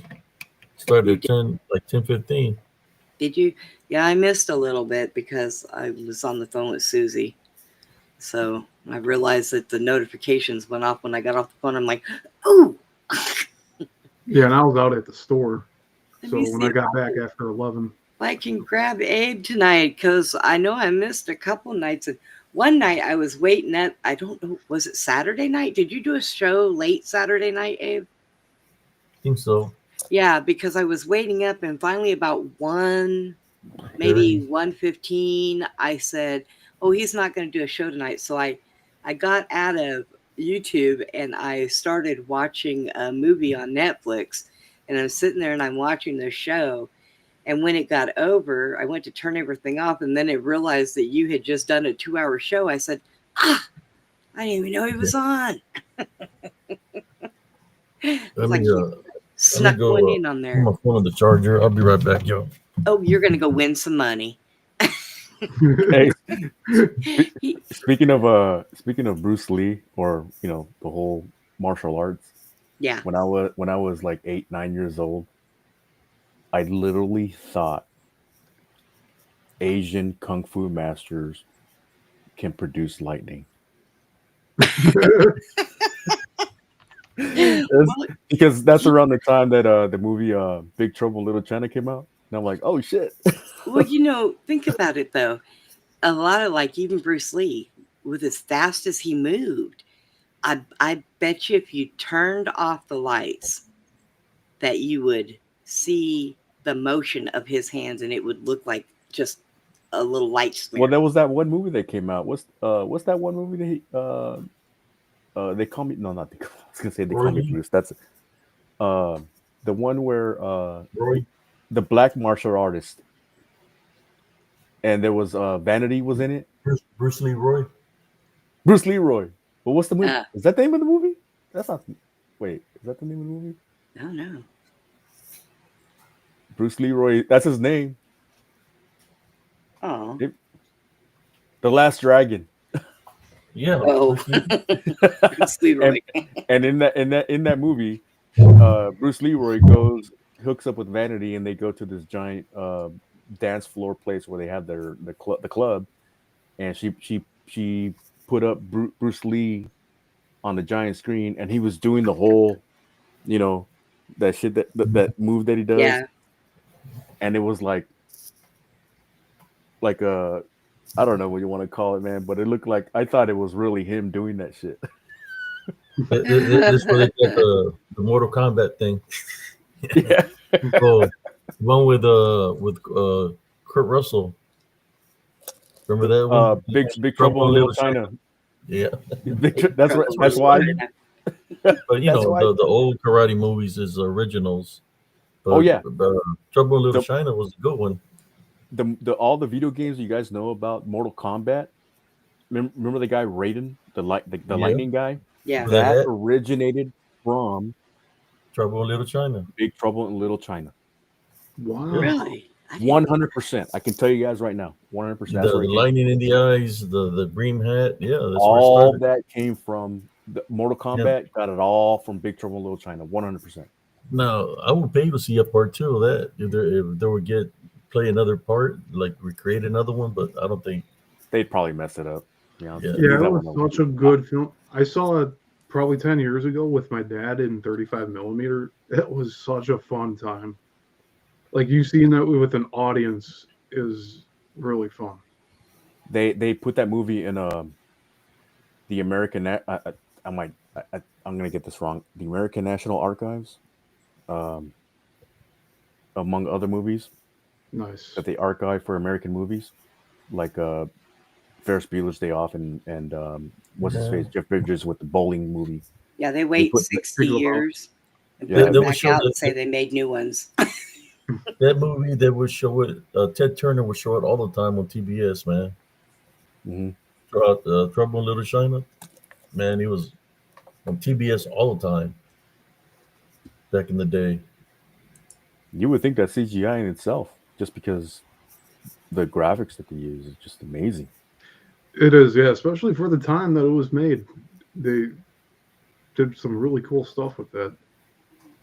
The character the Kurt Russell played, man, is pretty. It was good, man. The movie. His acting, just not just him, but all the other guys too. That old man that played the bad guy, he was a good actor too. Oh yeah, I know. they were all definitely American. They were from a lot of those actors came from San Francisco, and they were like, That old man, he came out in I think he might have come out in a couple of episodes of Quan Chan Kane, Kung Fu, if I remember correctly. That old man, yeah, that he looked familiar, he kind did of like come. Jackie Chan. They made he came out in the movie, one of the movies of Bruce Lee, uh, the one on the island, Iron It had, Claw. What was it called? it had to be an American movie because China didn't like him very much because he No, has no, that it was kind. the Game of Death, right? Or which is the one where the man had the claw and they had all the mirrors. Oh, I know what you're talking about. I'm not gonna get the name though. I know what you're talking about though. That he dressed all in black and he put a cobra in the thing. Right. I Ah, thought I it have was to called the Google. Game of Death. Another Game of Death. Cousin Jesse would know we would be here. He was very anti-communist China, so that's why he was never like in the kung fu theater, those old Well, classics. the mafia was came for him, man. Just like the mafia took The him out. triads, yeah. Yeah, or the whatever the mafia from over there. They hmm took out the son too. That's why Shannon Lee don't want to do nothing with make movies. hmm But she was the creator of the episode that showed on what was it called, man? It came out like 3 years ago. It was a real good freaking series, Jesse man. said balls of fury. Oh, balls of furry. Jesse! Well, That wasn't it. Doesn't. maybe he did meet Fury, and he said furry. Balls of furry. Uh, they Oh, had my that other guy, O'Connor. What was his name? Sean O'Connor. No. And I can't remember the name of the movie. Now we're gonna have to look up his name and say Enter the Dragon. There you go. It was Enter the Dragon. Enter the Dragon. Yeah. That's a far fetch from balls of furry. That's one of my favorite movies, man. I always watch that movie.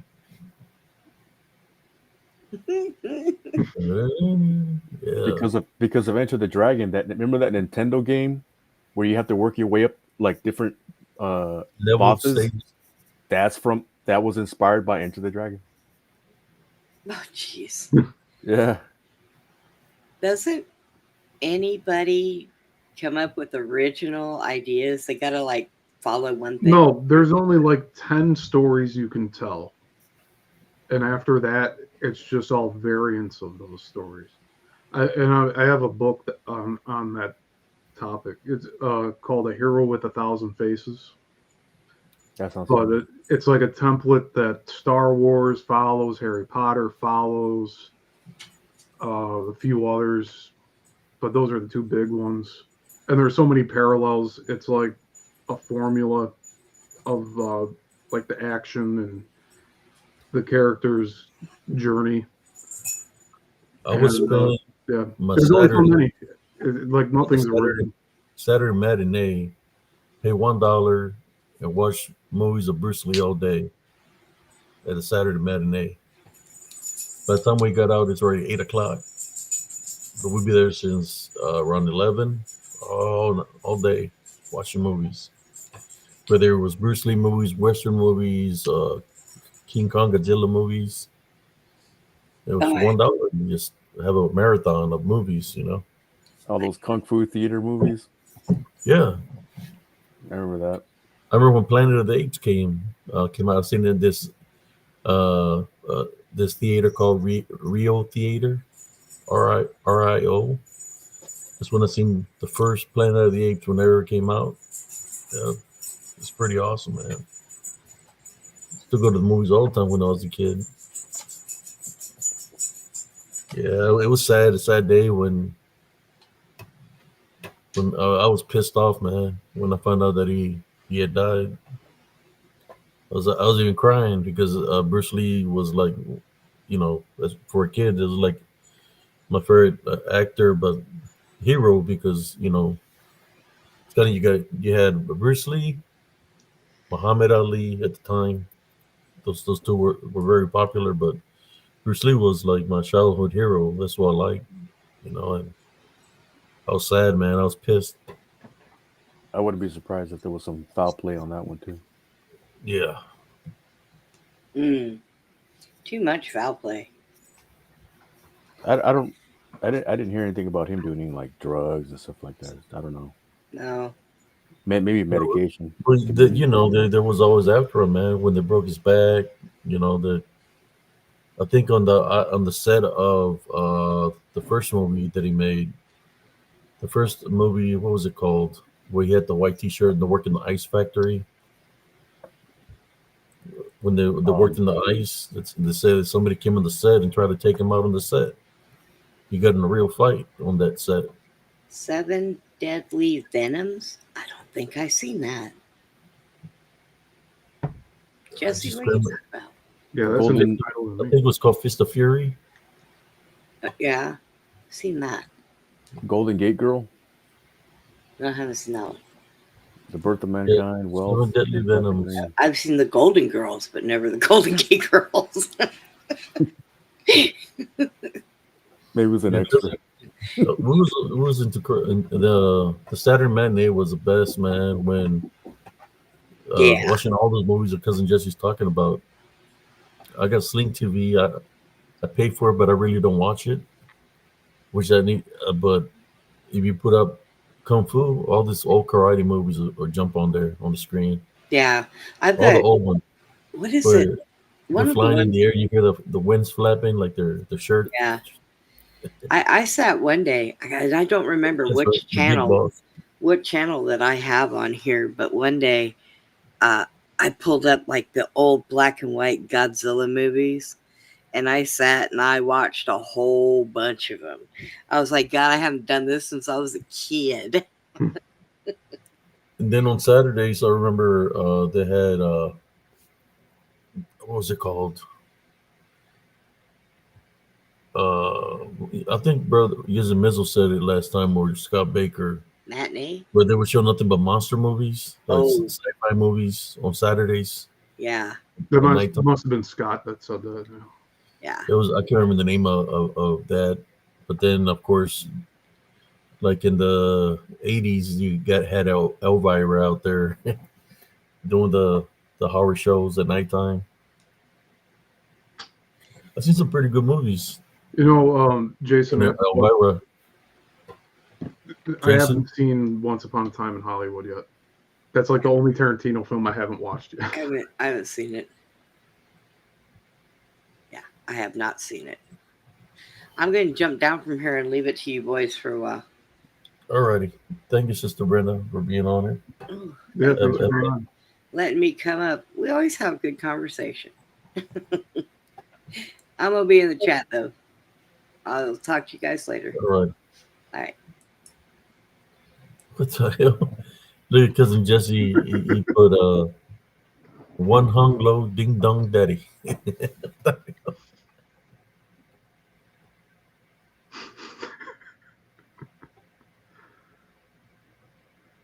It's good to see you in the chat here again, Jesse. He says, "One hung low, ding dong daddy."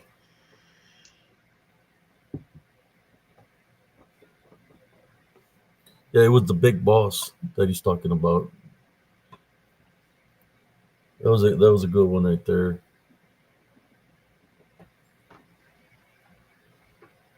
The other ones that I like watching were the IP Man ones also. The guy that portrayed IP Man.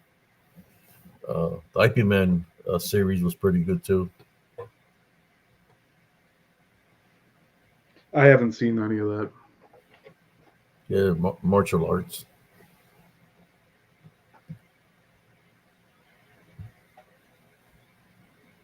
I remember when they try to bring those ninja movies of the American Ninja 1, 2, and 3 or something. They had Action Jackson in it. They had the American Ninja. I think was it the Octagon with Chuck Norris back in the day? He was dressed all in black. Yeah, Donnie Yen. Yeah, that guy's a good. That guy's been making movies since he was a teenager. Donnie Yen. I watched one of his old movies, and he was a comedy one, man, and it was real good. It was a like comedy, but yeah, he's pretty fast. He was in shape, pretty good shape when he was a youngster. And of course, Jackie Chan. Yeah, that's the Jackie Chan came out of the one from the island. He was one of the actors there. He's the one that got hit in the head with nunchucks.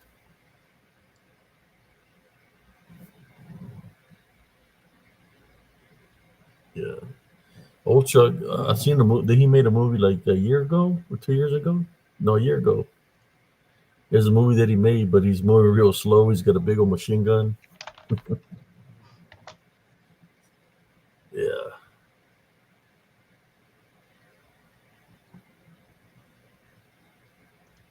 but I remember when he fought Bruce Lee in that movie. But yeah, everybody's old now, man. Time flies. Yeah, So it's even just lately, like these days have been going by so quick. yeah. So, do you think there's a quickening? Do you think time is moving faster, and that's why we're all like we look like we're aging slower than our ancestors? It's moving pretty fast, man. Like it was just July, like a month ago, right? Yeah, I was just remember getting off that flight from Seattle, and here we are in October. Yeah.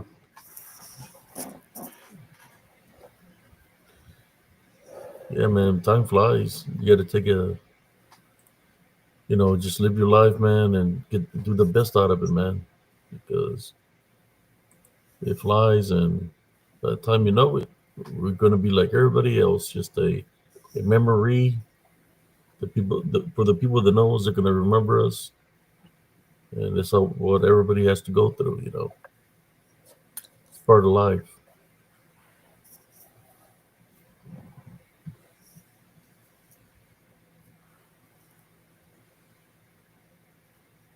And maintaining a heavenly love foundation, like you say, Abe, I Yeah. think that helps people continue on, especially like you could walk in a store and smile to somebody and say hi, and that could make their whole day. Yeah. They could have been thinking about ending their life when they get home, and you help them stay here a bit longer. Like little things like that, I think, are the impact we're going to leave here.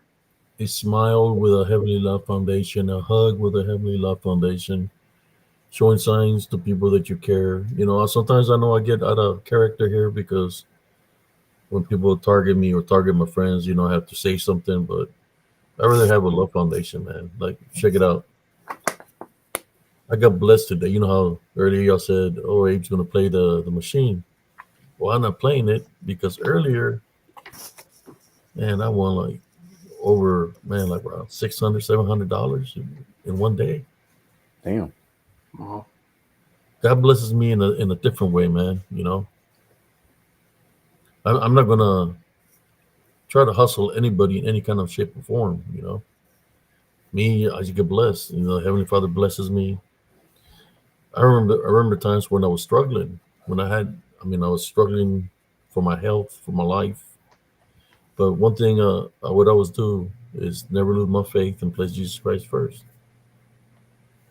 That's the key, man. I'm getting older. You know, I see sometimes people want to say this and this. Man, my fighting I did a long time ago when I was 19, when I was in my prime. Uh, so I'm just trying to live my life and do this little show here at Spiritual and Cryptid Encounters. Try to share my wisdom and knowledge to those that are willing to listen. Trying to do a good thing. We appreciate That's you. right. There's people that are going to listen to you, and there's people that are not, till they see something out of their own or something. And some people, they've been taught, or maybe they lived a hard life, or they've been influenced a certain way. But eventually, maybe one day, I'm hoping, that they'll waken up and to see what their true nature is. That what they think they possess right now is nothing, because when you have Jesus Christ with you, what he blesses you is a lot greater. And that's what I want people to understand. That's why I always bring Jesus Christ into the equation. Like you told me when I was in the military in the field training. He said, how do your brothers? Don't do me a favor. I want you to tell this to your brothers and sisters. And I'm thinking that I'm hearing things, but I already know how he works, man. I already knew it was him. So tell your brothers and sisters, how do they expect me to help them, to heal them, or to bless them if they don't let me in? If they don't open the doors, or they said the windows, which is their senses, right? If they don't let me in, they don't have a relationship with me. How do they expect me to help them? When people sometimes pray, a lot of people pray only when they're going through something. But if they were to have their relationship with them, then those prayers will really be heard. And I never forget that day, man. The voice sounded like earthquake, thunderstorm, the ocean, like everything dealing with nature. Like very strong. But that's the message he sent me. And I've been there, man. I've been in the roads, which I could have gone either way, right? But I showed you his presence. He done showed me his presence a long time ago. Since I was a kid, he gave me these abilities, and I know about the balance. I know I've been challenged all throughout my life, but people from the other side of the balance, witches, warlocks, cults, but I maintain my faith in Jesus Christ. They offer me things and this and that. I don't need nothing, because the Heavenly Father provides for me. He blesses me. And I just want people to understand that if they were to have a relationship with him, then it's got to be done with a true heart, true faith, and believe in him. The hardest thing that mankind, that the problem is unforgiveness. There's a lot of people that have unforgiveness, and that's what's holding them back from the blessings. They have to forgive. I know it's hard. I had to forgive this individual that tried to take my life. Even though I forgave him, he was already deceased. I found out he was already 3 years dead, but his spirit was haunting me, like literally coming for me. I faced his what do you call it, dark shadow entity, and I recognized the laugh. I said, okay. Call my aunt. She said, no, he's been deceased for about 3 years. So I had to forgive him, and that's what I did. I forgave him. Wherever his spirit went, it went, but I haven't had any more problems with it with the spirit because I left it up to the Heavenly Father. You know, but I know everybody's has their own beliefs, their own ways, and all that. I just created spiritual and cryptid encounters just to share my wisdom and knowledge of my journey of what I've been through, but also as to leave it for my son. You know how sometimes our time is up and we move forward, and people say, back then in the 80s when I lost my mother, we really had no pictures. There was no video cameras and none of that stuff that we have right now. So the only memories that we have of our loved ones is here, what we remember.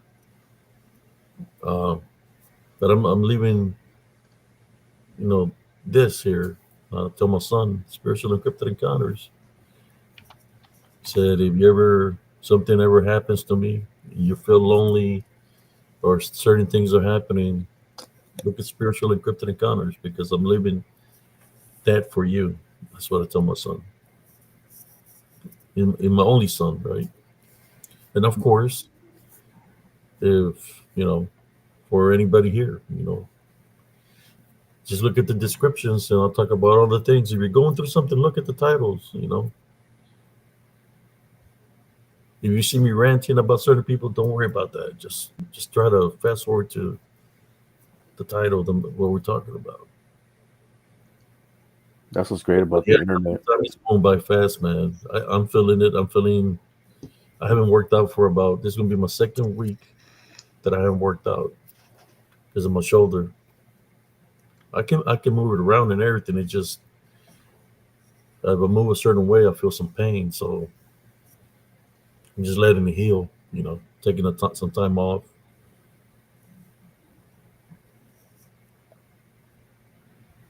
Okay. Take it That's easy, what's great. primo. That's what's great about the internet. It's like internet's forever, so you can leave something behind nowadays.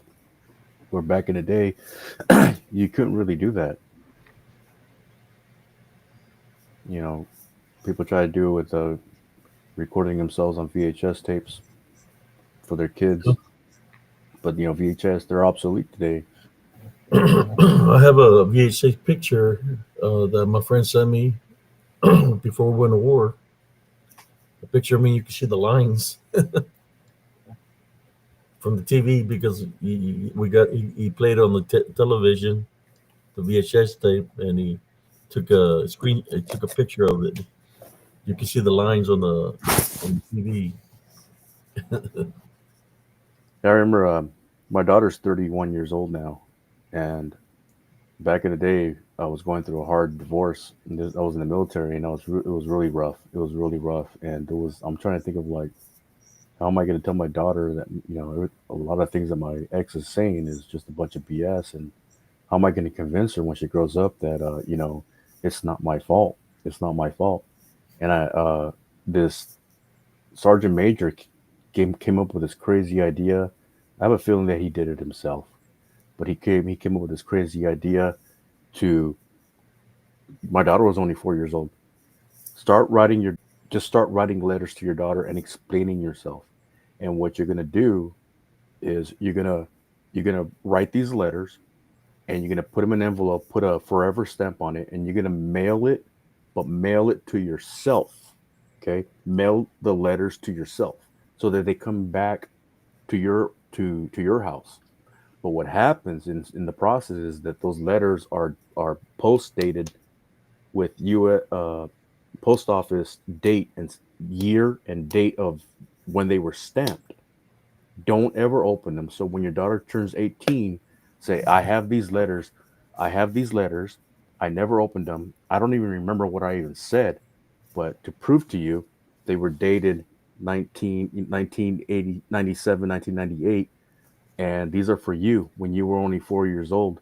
And I'd like for you to open them in front of us and read them because I don't even remember myself what I said. And the letters, the reason behind that is I want you to let you know who I was back in the day. And she did. She opened them up and she started reading them. And I was literally scratching my head like, wow, I said that. Wow. But I was explaining myself.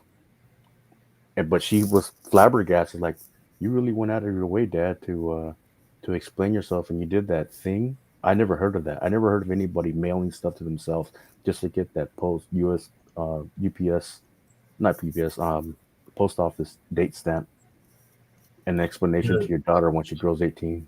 yeah. My son was born after I got out of the military, so I got to raise my son. God blessed me to raise my son. You know, I didn't want to have children in the military. You know, just the thought. You know, because of being a tanker.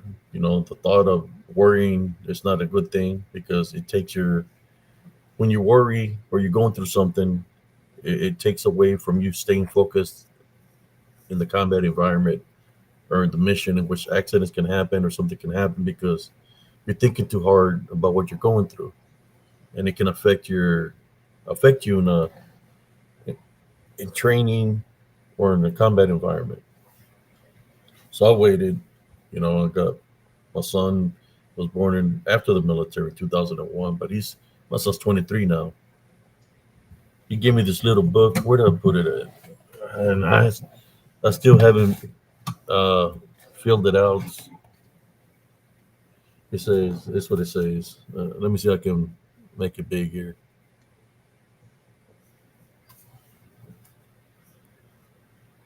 Oh yeah, I've seen advertisements for that.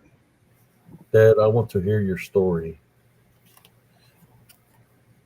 This way, and he wants me to, you know, I haven't done it yet, man.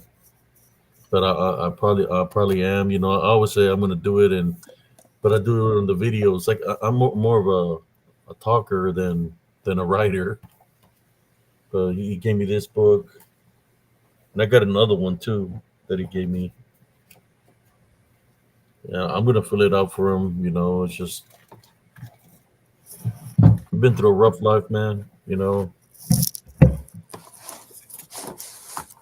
like you know, lost my parents a long time ago. My dad, I don't have a relationship with him. I lost my mother when I was 15. So Hey, it's like my younger brother and sisters. Uh, my my young brother was 5. My little sister was 3. So they don't know. They never met our parents. So you know, but they're doing good. My brother's a principal for a middle school, and my sister is in charge of a dental place. You know, I moved them up to Central Texas when I was in the military, and they're doing good for themselves, and I'm very proud of them.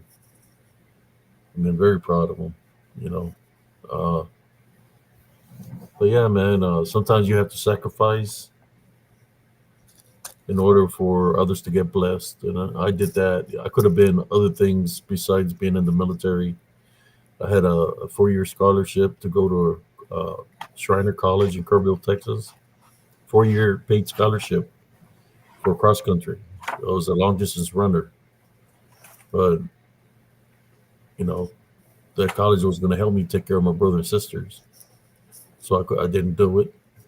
Then the priesthood, the Catholic priesthood wanted to recruit me at the age of I believe 16, 17 to be a priest. I asked them a question. I said, if I go with y'all, will you be able to help out my brother and sisters? I said, no, we can only help out you. So I didn't do that. So the only other option was something that I knew I was going to be involved in because I would see certain signs of me being in the military, especially when I have godfathers that were World War One, World War Two vets, and I knew some that were Vietnam militaries where I went to.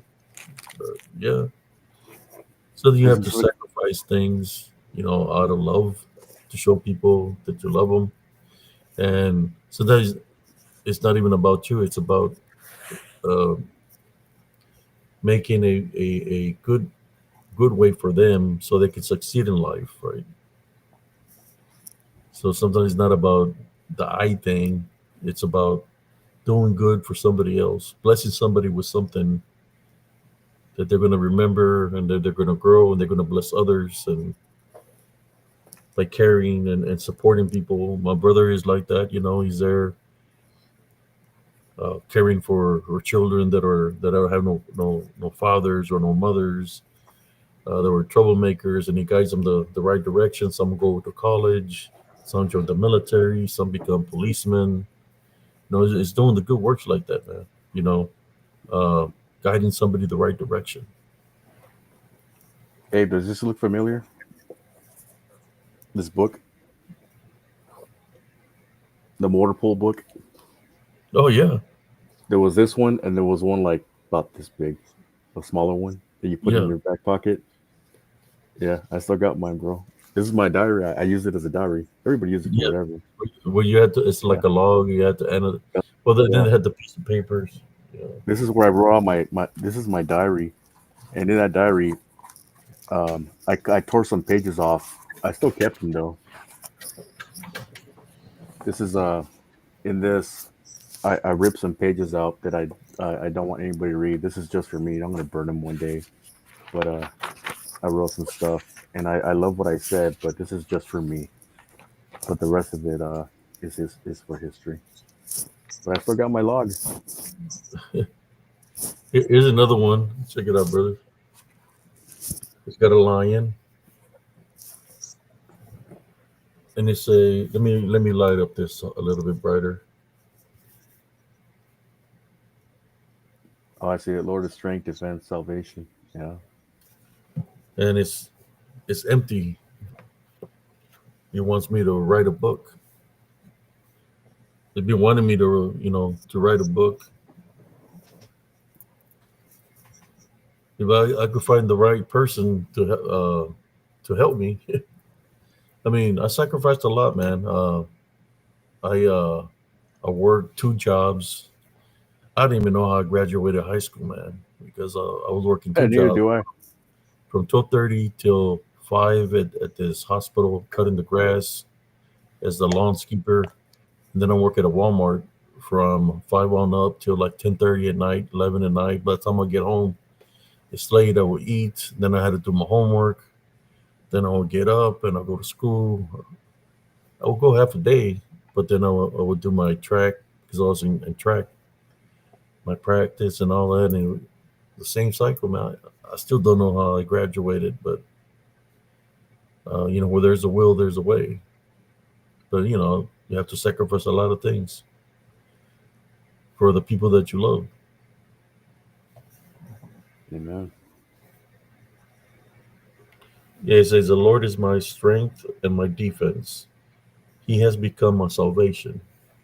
This my brother and his girlfriend gave me this. Pretty awesome, man.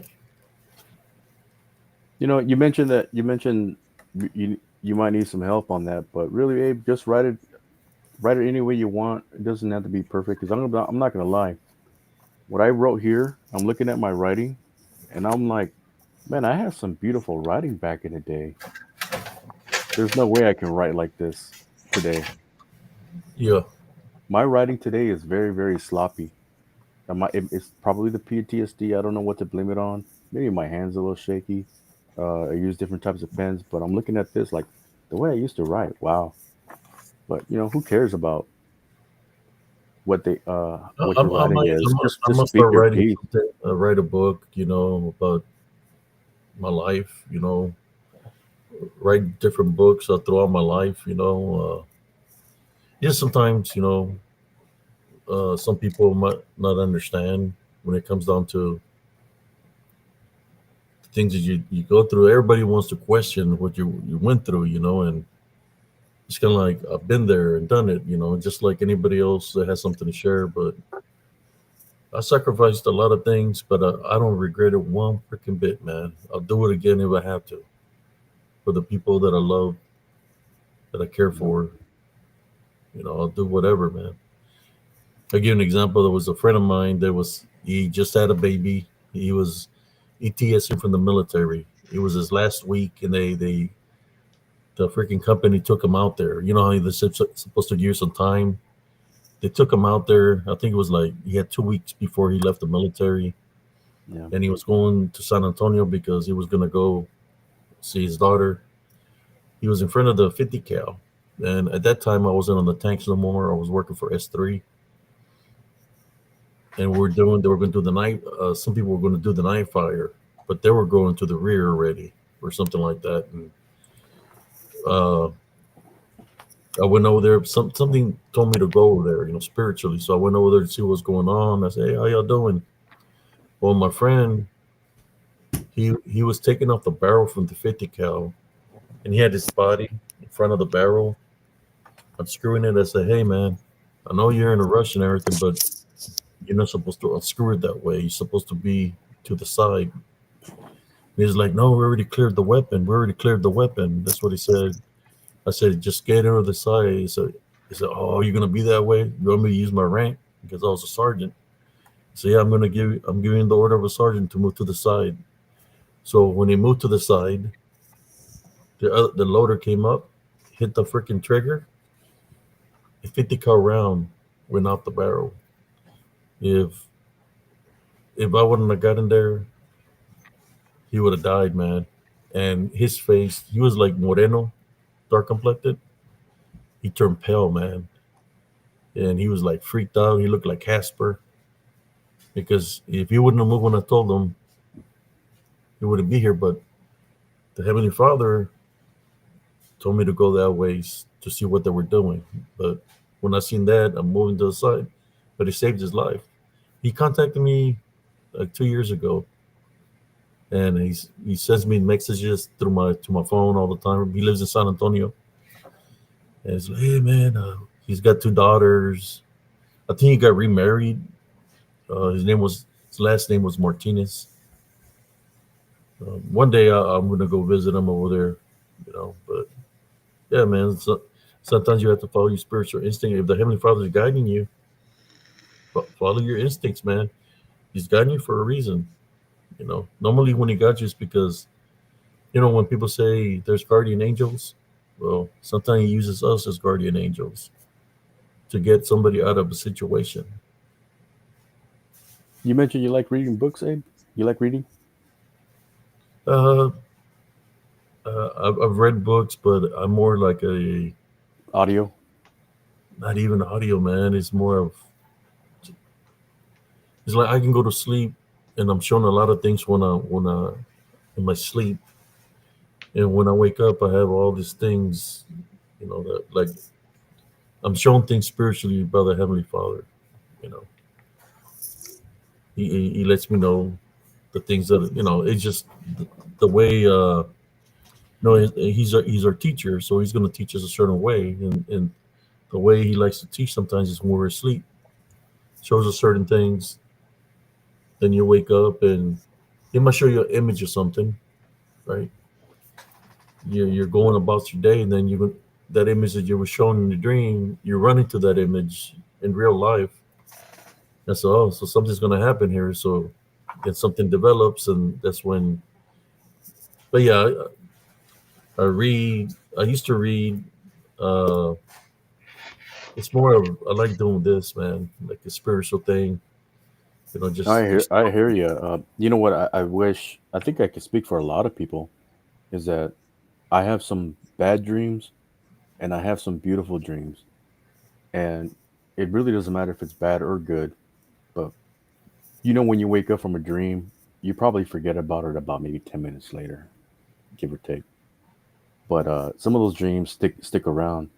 This guy right here that I told you about that passed away in Iraq, he's always in my dreams, and they're always good. He just hangs out. We like to have fun. hmm Um, doesn't give it advice or anything. He just chills. And I told that one time to a priest, and he told me, well, just go to his grave and tell him that he can go home now. Now, he's helping me out. I'm not trying to say that what he said was right to do, but I was like, I'll do that. I'll do whatever it takes. Maybe he does need peace because he did pass away in a very dark place, in my opinion. And this is not just for me, from other veterans that are saying in Iraq it's a very very evil place. It's a very evil place to die. Yeah, because of the Jen is out there. I witnessed it. There's many of them, unclean spirits, and man, spiritual openings in a combat environment. If a person has anger, I mean, they use everything in their power to attack, to try to attack the vessel, man, to take over the vessel, to destroy the vessel. I don't know how your friend passed away, but while you were talking, I seen something in the background, like around you, just dark shadow figures that were by your head around the picture. Uh, so if it is this degen that's trying to infiltrate or whatever, I hope it's not. I just feel it's something dealing with this because I was seeing it. I mean, we can watch the replay, but when you were saying this about that he was in the foreign place, you could see by your head this like a dark shadow figures, and then I saw the degen appear out there. I witnessed them. I went there 2 times, and of course the Operation Desert Storm. I witnessed them, and then when I went out there in '95 to guard the borders, I witnessed them again.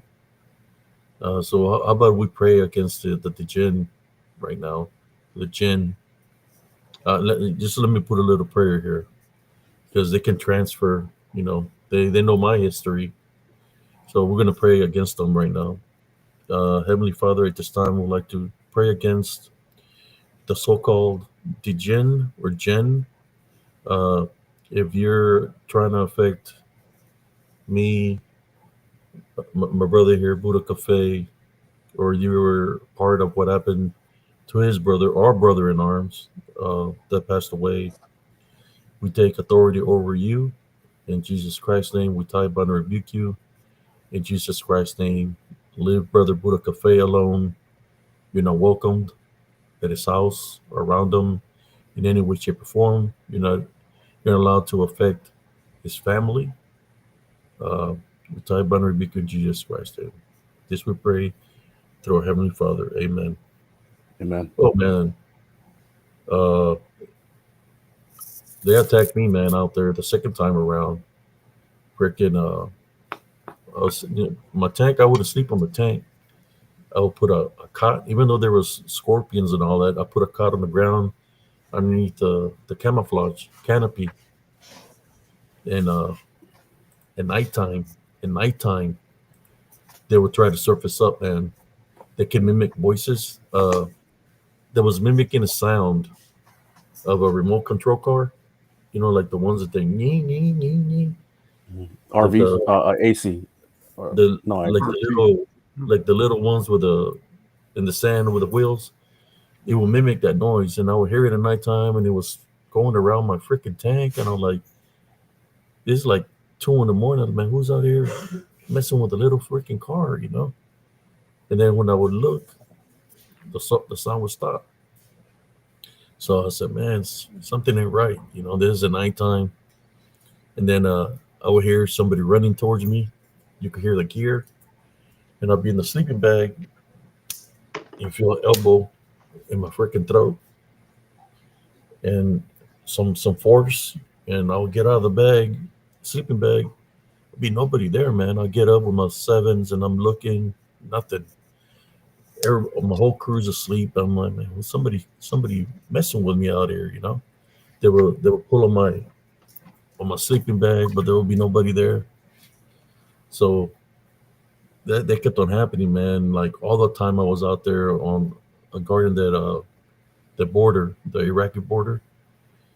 Uh, so I told my one of my crew guys because he would go play in they got the tent for the company in the center of the Alpha Alpha. I told him, hey man, be careful. There's something out here. He's like, I ain't afraid of nothing, Sarge. It was my loader. No, my driver. He was, I ain't afraid of nothing, Sarge, because he would play cards till like 1 in the morning. Man, I was laying in my sleeping bag and I heard the gear. Unzip the bag. When I look, he runs, jumps on the back deck without even grabbing anything, jumps on top of the tank, goes into his sleeping bag like he's something scared the crap out of him. Following day, I say, hey, what happened to you last night? He's looking at me. I don't want to talk about it. I said, no, something's. It looked like something scared the shit out of you. You know how we talk straight up, right?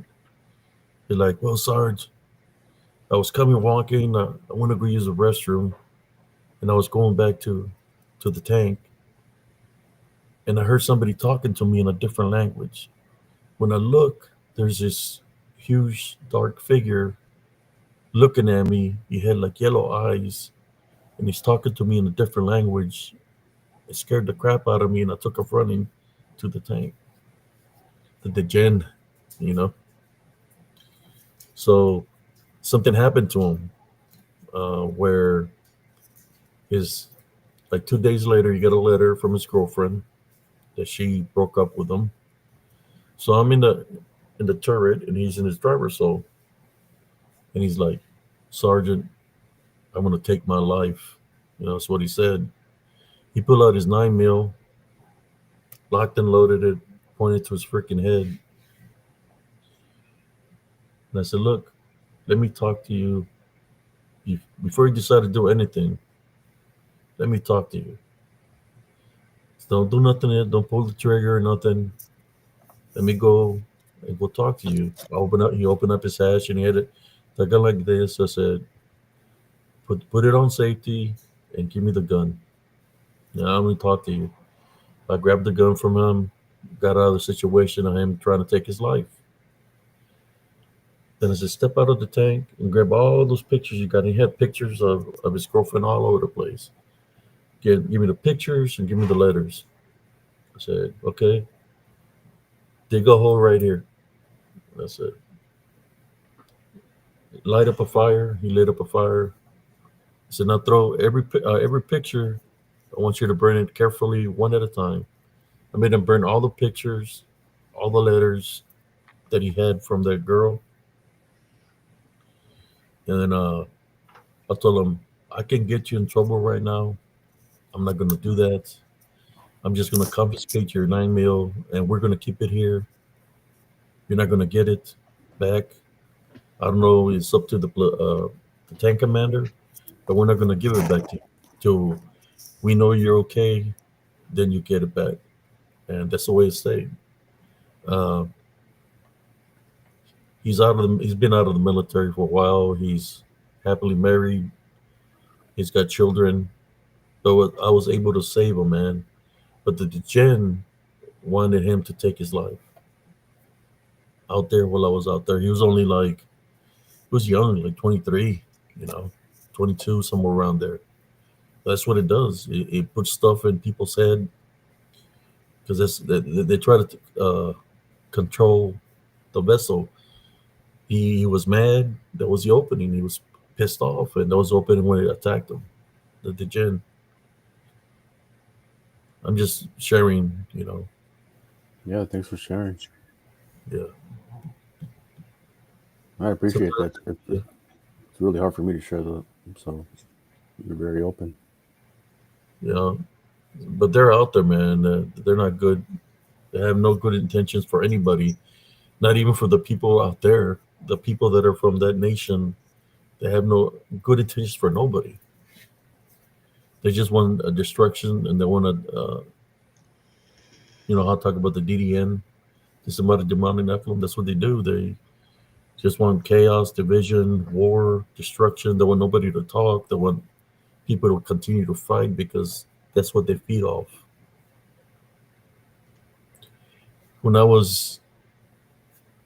Before you went into to fight the battle of Medina Ridge, our company commander changed our VPAC, which is our engine, and gave us his messed up engine, right?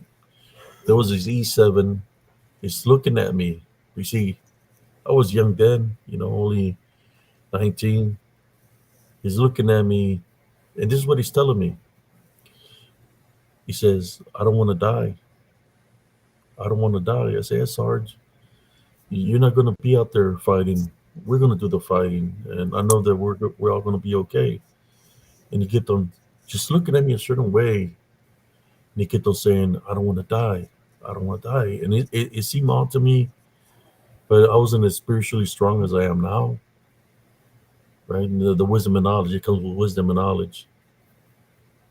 This guy, he was an E7, Sergeant First Class, United States Army, mechanic. He went into the outdoor latrine, and never came out because he took his life with a bullet. And he didn't have to go fight the front lines. That was the fastest war in history. But, I guess he had fear. And fear is a spiritual opening. The DDN were out there, so they took over the body and destroyed that vessel.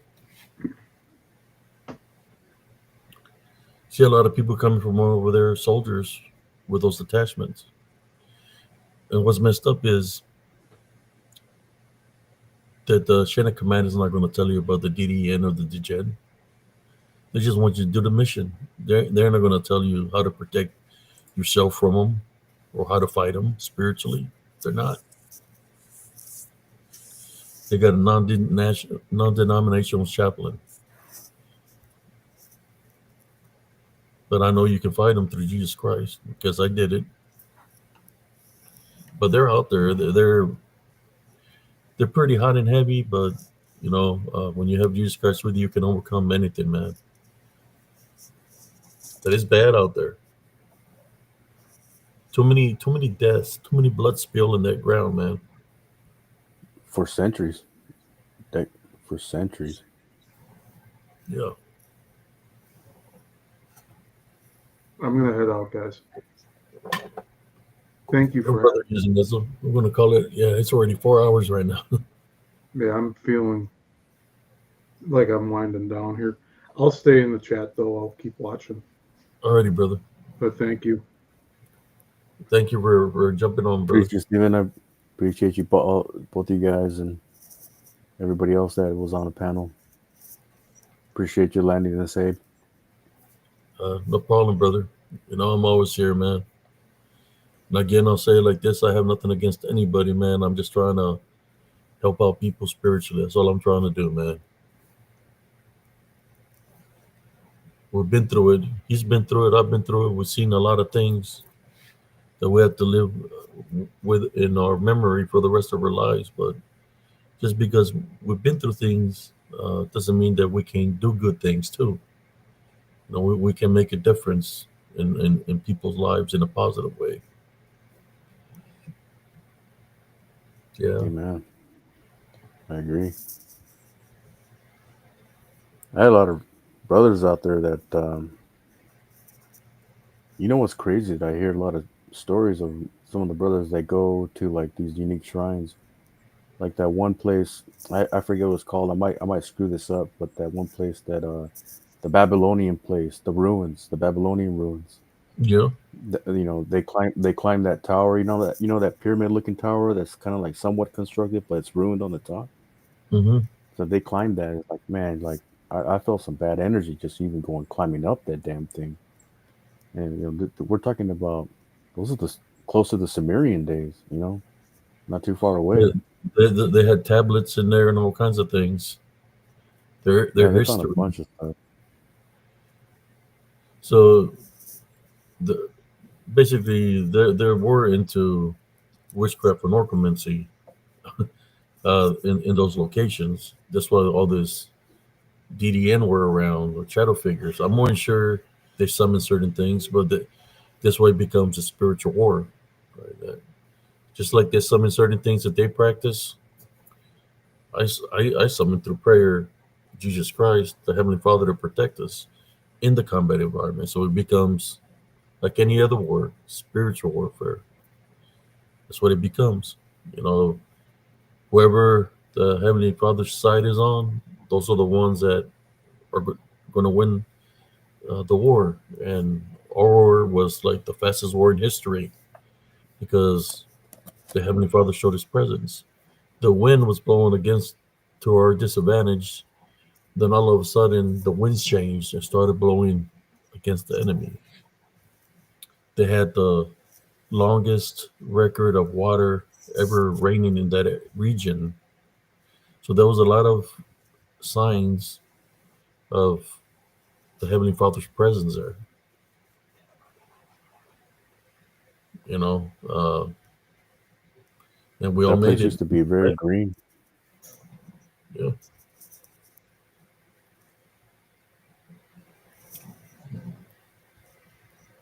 That's what like a lot of people don't know about, like in Iraq and in Syria, especially Syria. You look at it today, you think desert, just pure desert. But a long time ago, thousands of years ago, that place was flourished with green. Like you said, all the rain. You know, go figure. All these trees that are growing in the plantation. Uh, it was very much different back then. Maybe the Great Flood changed things around and turned it all around, but back in the day, there was a lot of rain for sure. Yeah, those sandstorms, man, and being in Gulf and the sandstorms in the battle. If you look at the sandstorms over there, it looked freaked out, dude. I'm telling you, it was like a spiritual. It's like if you look some of the shapes of the sandstorms, they kind of look like giants, man, like the jinn or giant demons. I ran into one. Me and a bunch of Marines, we ran into a dirt devil. Sandstorms, yeah, dirt devils, but yeah, and they look demonic in nature, Mhm, and that's why mhm. I was looking to some footage when I was out there during Operation Desert Storm, and that's what I witnessed. But I was already prayed up. I already prayed to Jesus Christ, and He protected us. But there was a lot of supernatural activity happening during the war, and I think I spoke of one of them when the gem was in the air and it was going into the troops, into the enemy, and they had white flags given up, and they dropped the white flag, pick up a weapon, pointed it, got killed, and kept on jumping for person. Every person that had a white flag, they're surrendering, so they become POWs. But the gem was jumping into them, making them drop the white flags so they can get killed. It was jumping from person to person. I witnessed that. The So gins, people, their gins are older than the Sumerian days, right? They're much older, right? Well, yeah, they are because you said Nephilim, right? no, yeah, they've been here for a long time. Unclean spirits, they're in spirit form. Just what I capture, same thing. They're everywhere, man. Those are the ones that have no body, no vessel. So they roam Earth looking for vessels. When they were the Nephilim, they were destroying all of God's creation. So if people think that the shadow people like you, you're wrongly mistaken. They they want to have that opening. If they have that opening to attack, to destroy you, that's what they'll do. That's why you got to stay prayed up, attend the Heavenly Foundation, and be ready to test its spirit. They can Yep. mimic voices. They can take different manifestations to deceive you, and that's why you got to be state. Continue having love foundation and be ready to tie bind and rebuke in Jesus Christ's name. Become spiritual warfare because it's spirit versus spirit. And I'm sure you've seen a lot of that out there. Probably the disembodied voices in the wind at nighttime, where you can hear women and children. The The wind voices is the when the wind over wind there is when very the wind different. blows. Yeah. It has a very unique sound to it, Yep. and the smell, the wind, even the sunsets look different over there. Hmm. I can't explain it. Yeah, I will hear the moanings and the sounds of women and children and different. But I was out there in the sand. There was no civilization, like no buildings or nothing. I'm just out there in the sand. I'm hearing all this different voices coming from. I don't know where they're coming from, but they're out there. But you got to remember that the gen can mimic the fires where we burn the trash. That's why we'll see them at nighttime. A 12-foot, 13-foot tall, dark shadow figures standing around the burn Mhm. pit, just feeding off the energy of the fire. They'll be There's out just an there. unbelievable amount of death over there, and they're okay with it. They are so used to it over there. The death. It's like a Monday afternoon for them. Death. Yeah. Yeah, me when I was out there, I could see some of these people had the unclean spirits going in and out of them and stuff like that. I mean, we can talk about that another day if you like. Absolutely. Have Love another to. show about what you witnessed out there, what I witnessed. Uh, Yeah, I'm gonna land my plane over here tonight, Abe. I appreciate you having me tonight. no problem, brother. You would like to say something to the audience No, I just before want to you? say thank you for everybody for being here today, and I'm happy we had this great conversation. And I know we derailed a little bit and talked about some other stuff, but maybe that's kind of fruitful. That's healthy to talk about some other stuff Yeah, for a little bit, and then just dive back into the subject matter at yeah, hand. That's always great because that's the point. We're human beings. We talk about anything. Maybe that's tomorrow right. we'll talk about our favorite sandwich. Just whatever. I think tomorrow we got Werewolf Wednesday. All Cousin right, Jesse's favorite day of the week is Werewolf Wednesday. right on. Try to be there for that. Thank you, brother Abe. No Appreciate you, welcome, brother. Thank welcome, you for your brother. prayer too, man. I appreciate you so much. No problem, brother. Have a good one. All right, take care, brother. God bless. In saying that, thank you, brothers and sisters, for all the night owls, all the chosen ones, the warriors that are here right now, late night. Thank y'all for tuning in to Spiritual and Cryptid Encounters, open mic night. Uh, appreciate y'all. God bless y'all. And everybody have a beautiful, blessed evening. This is Brother Ape CS, Saran CS signing off of Spiritual and Cryptid Encounters. Appreciate it to all the panel that I had here tonight. Good night, everybody. Peace out.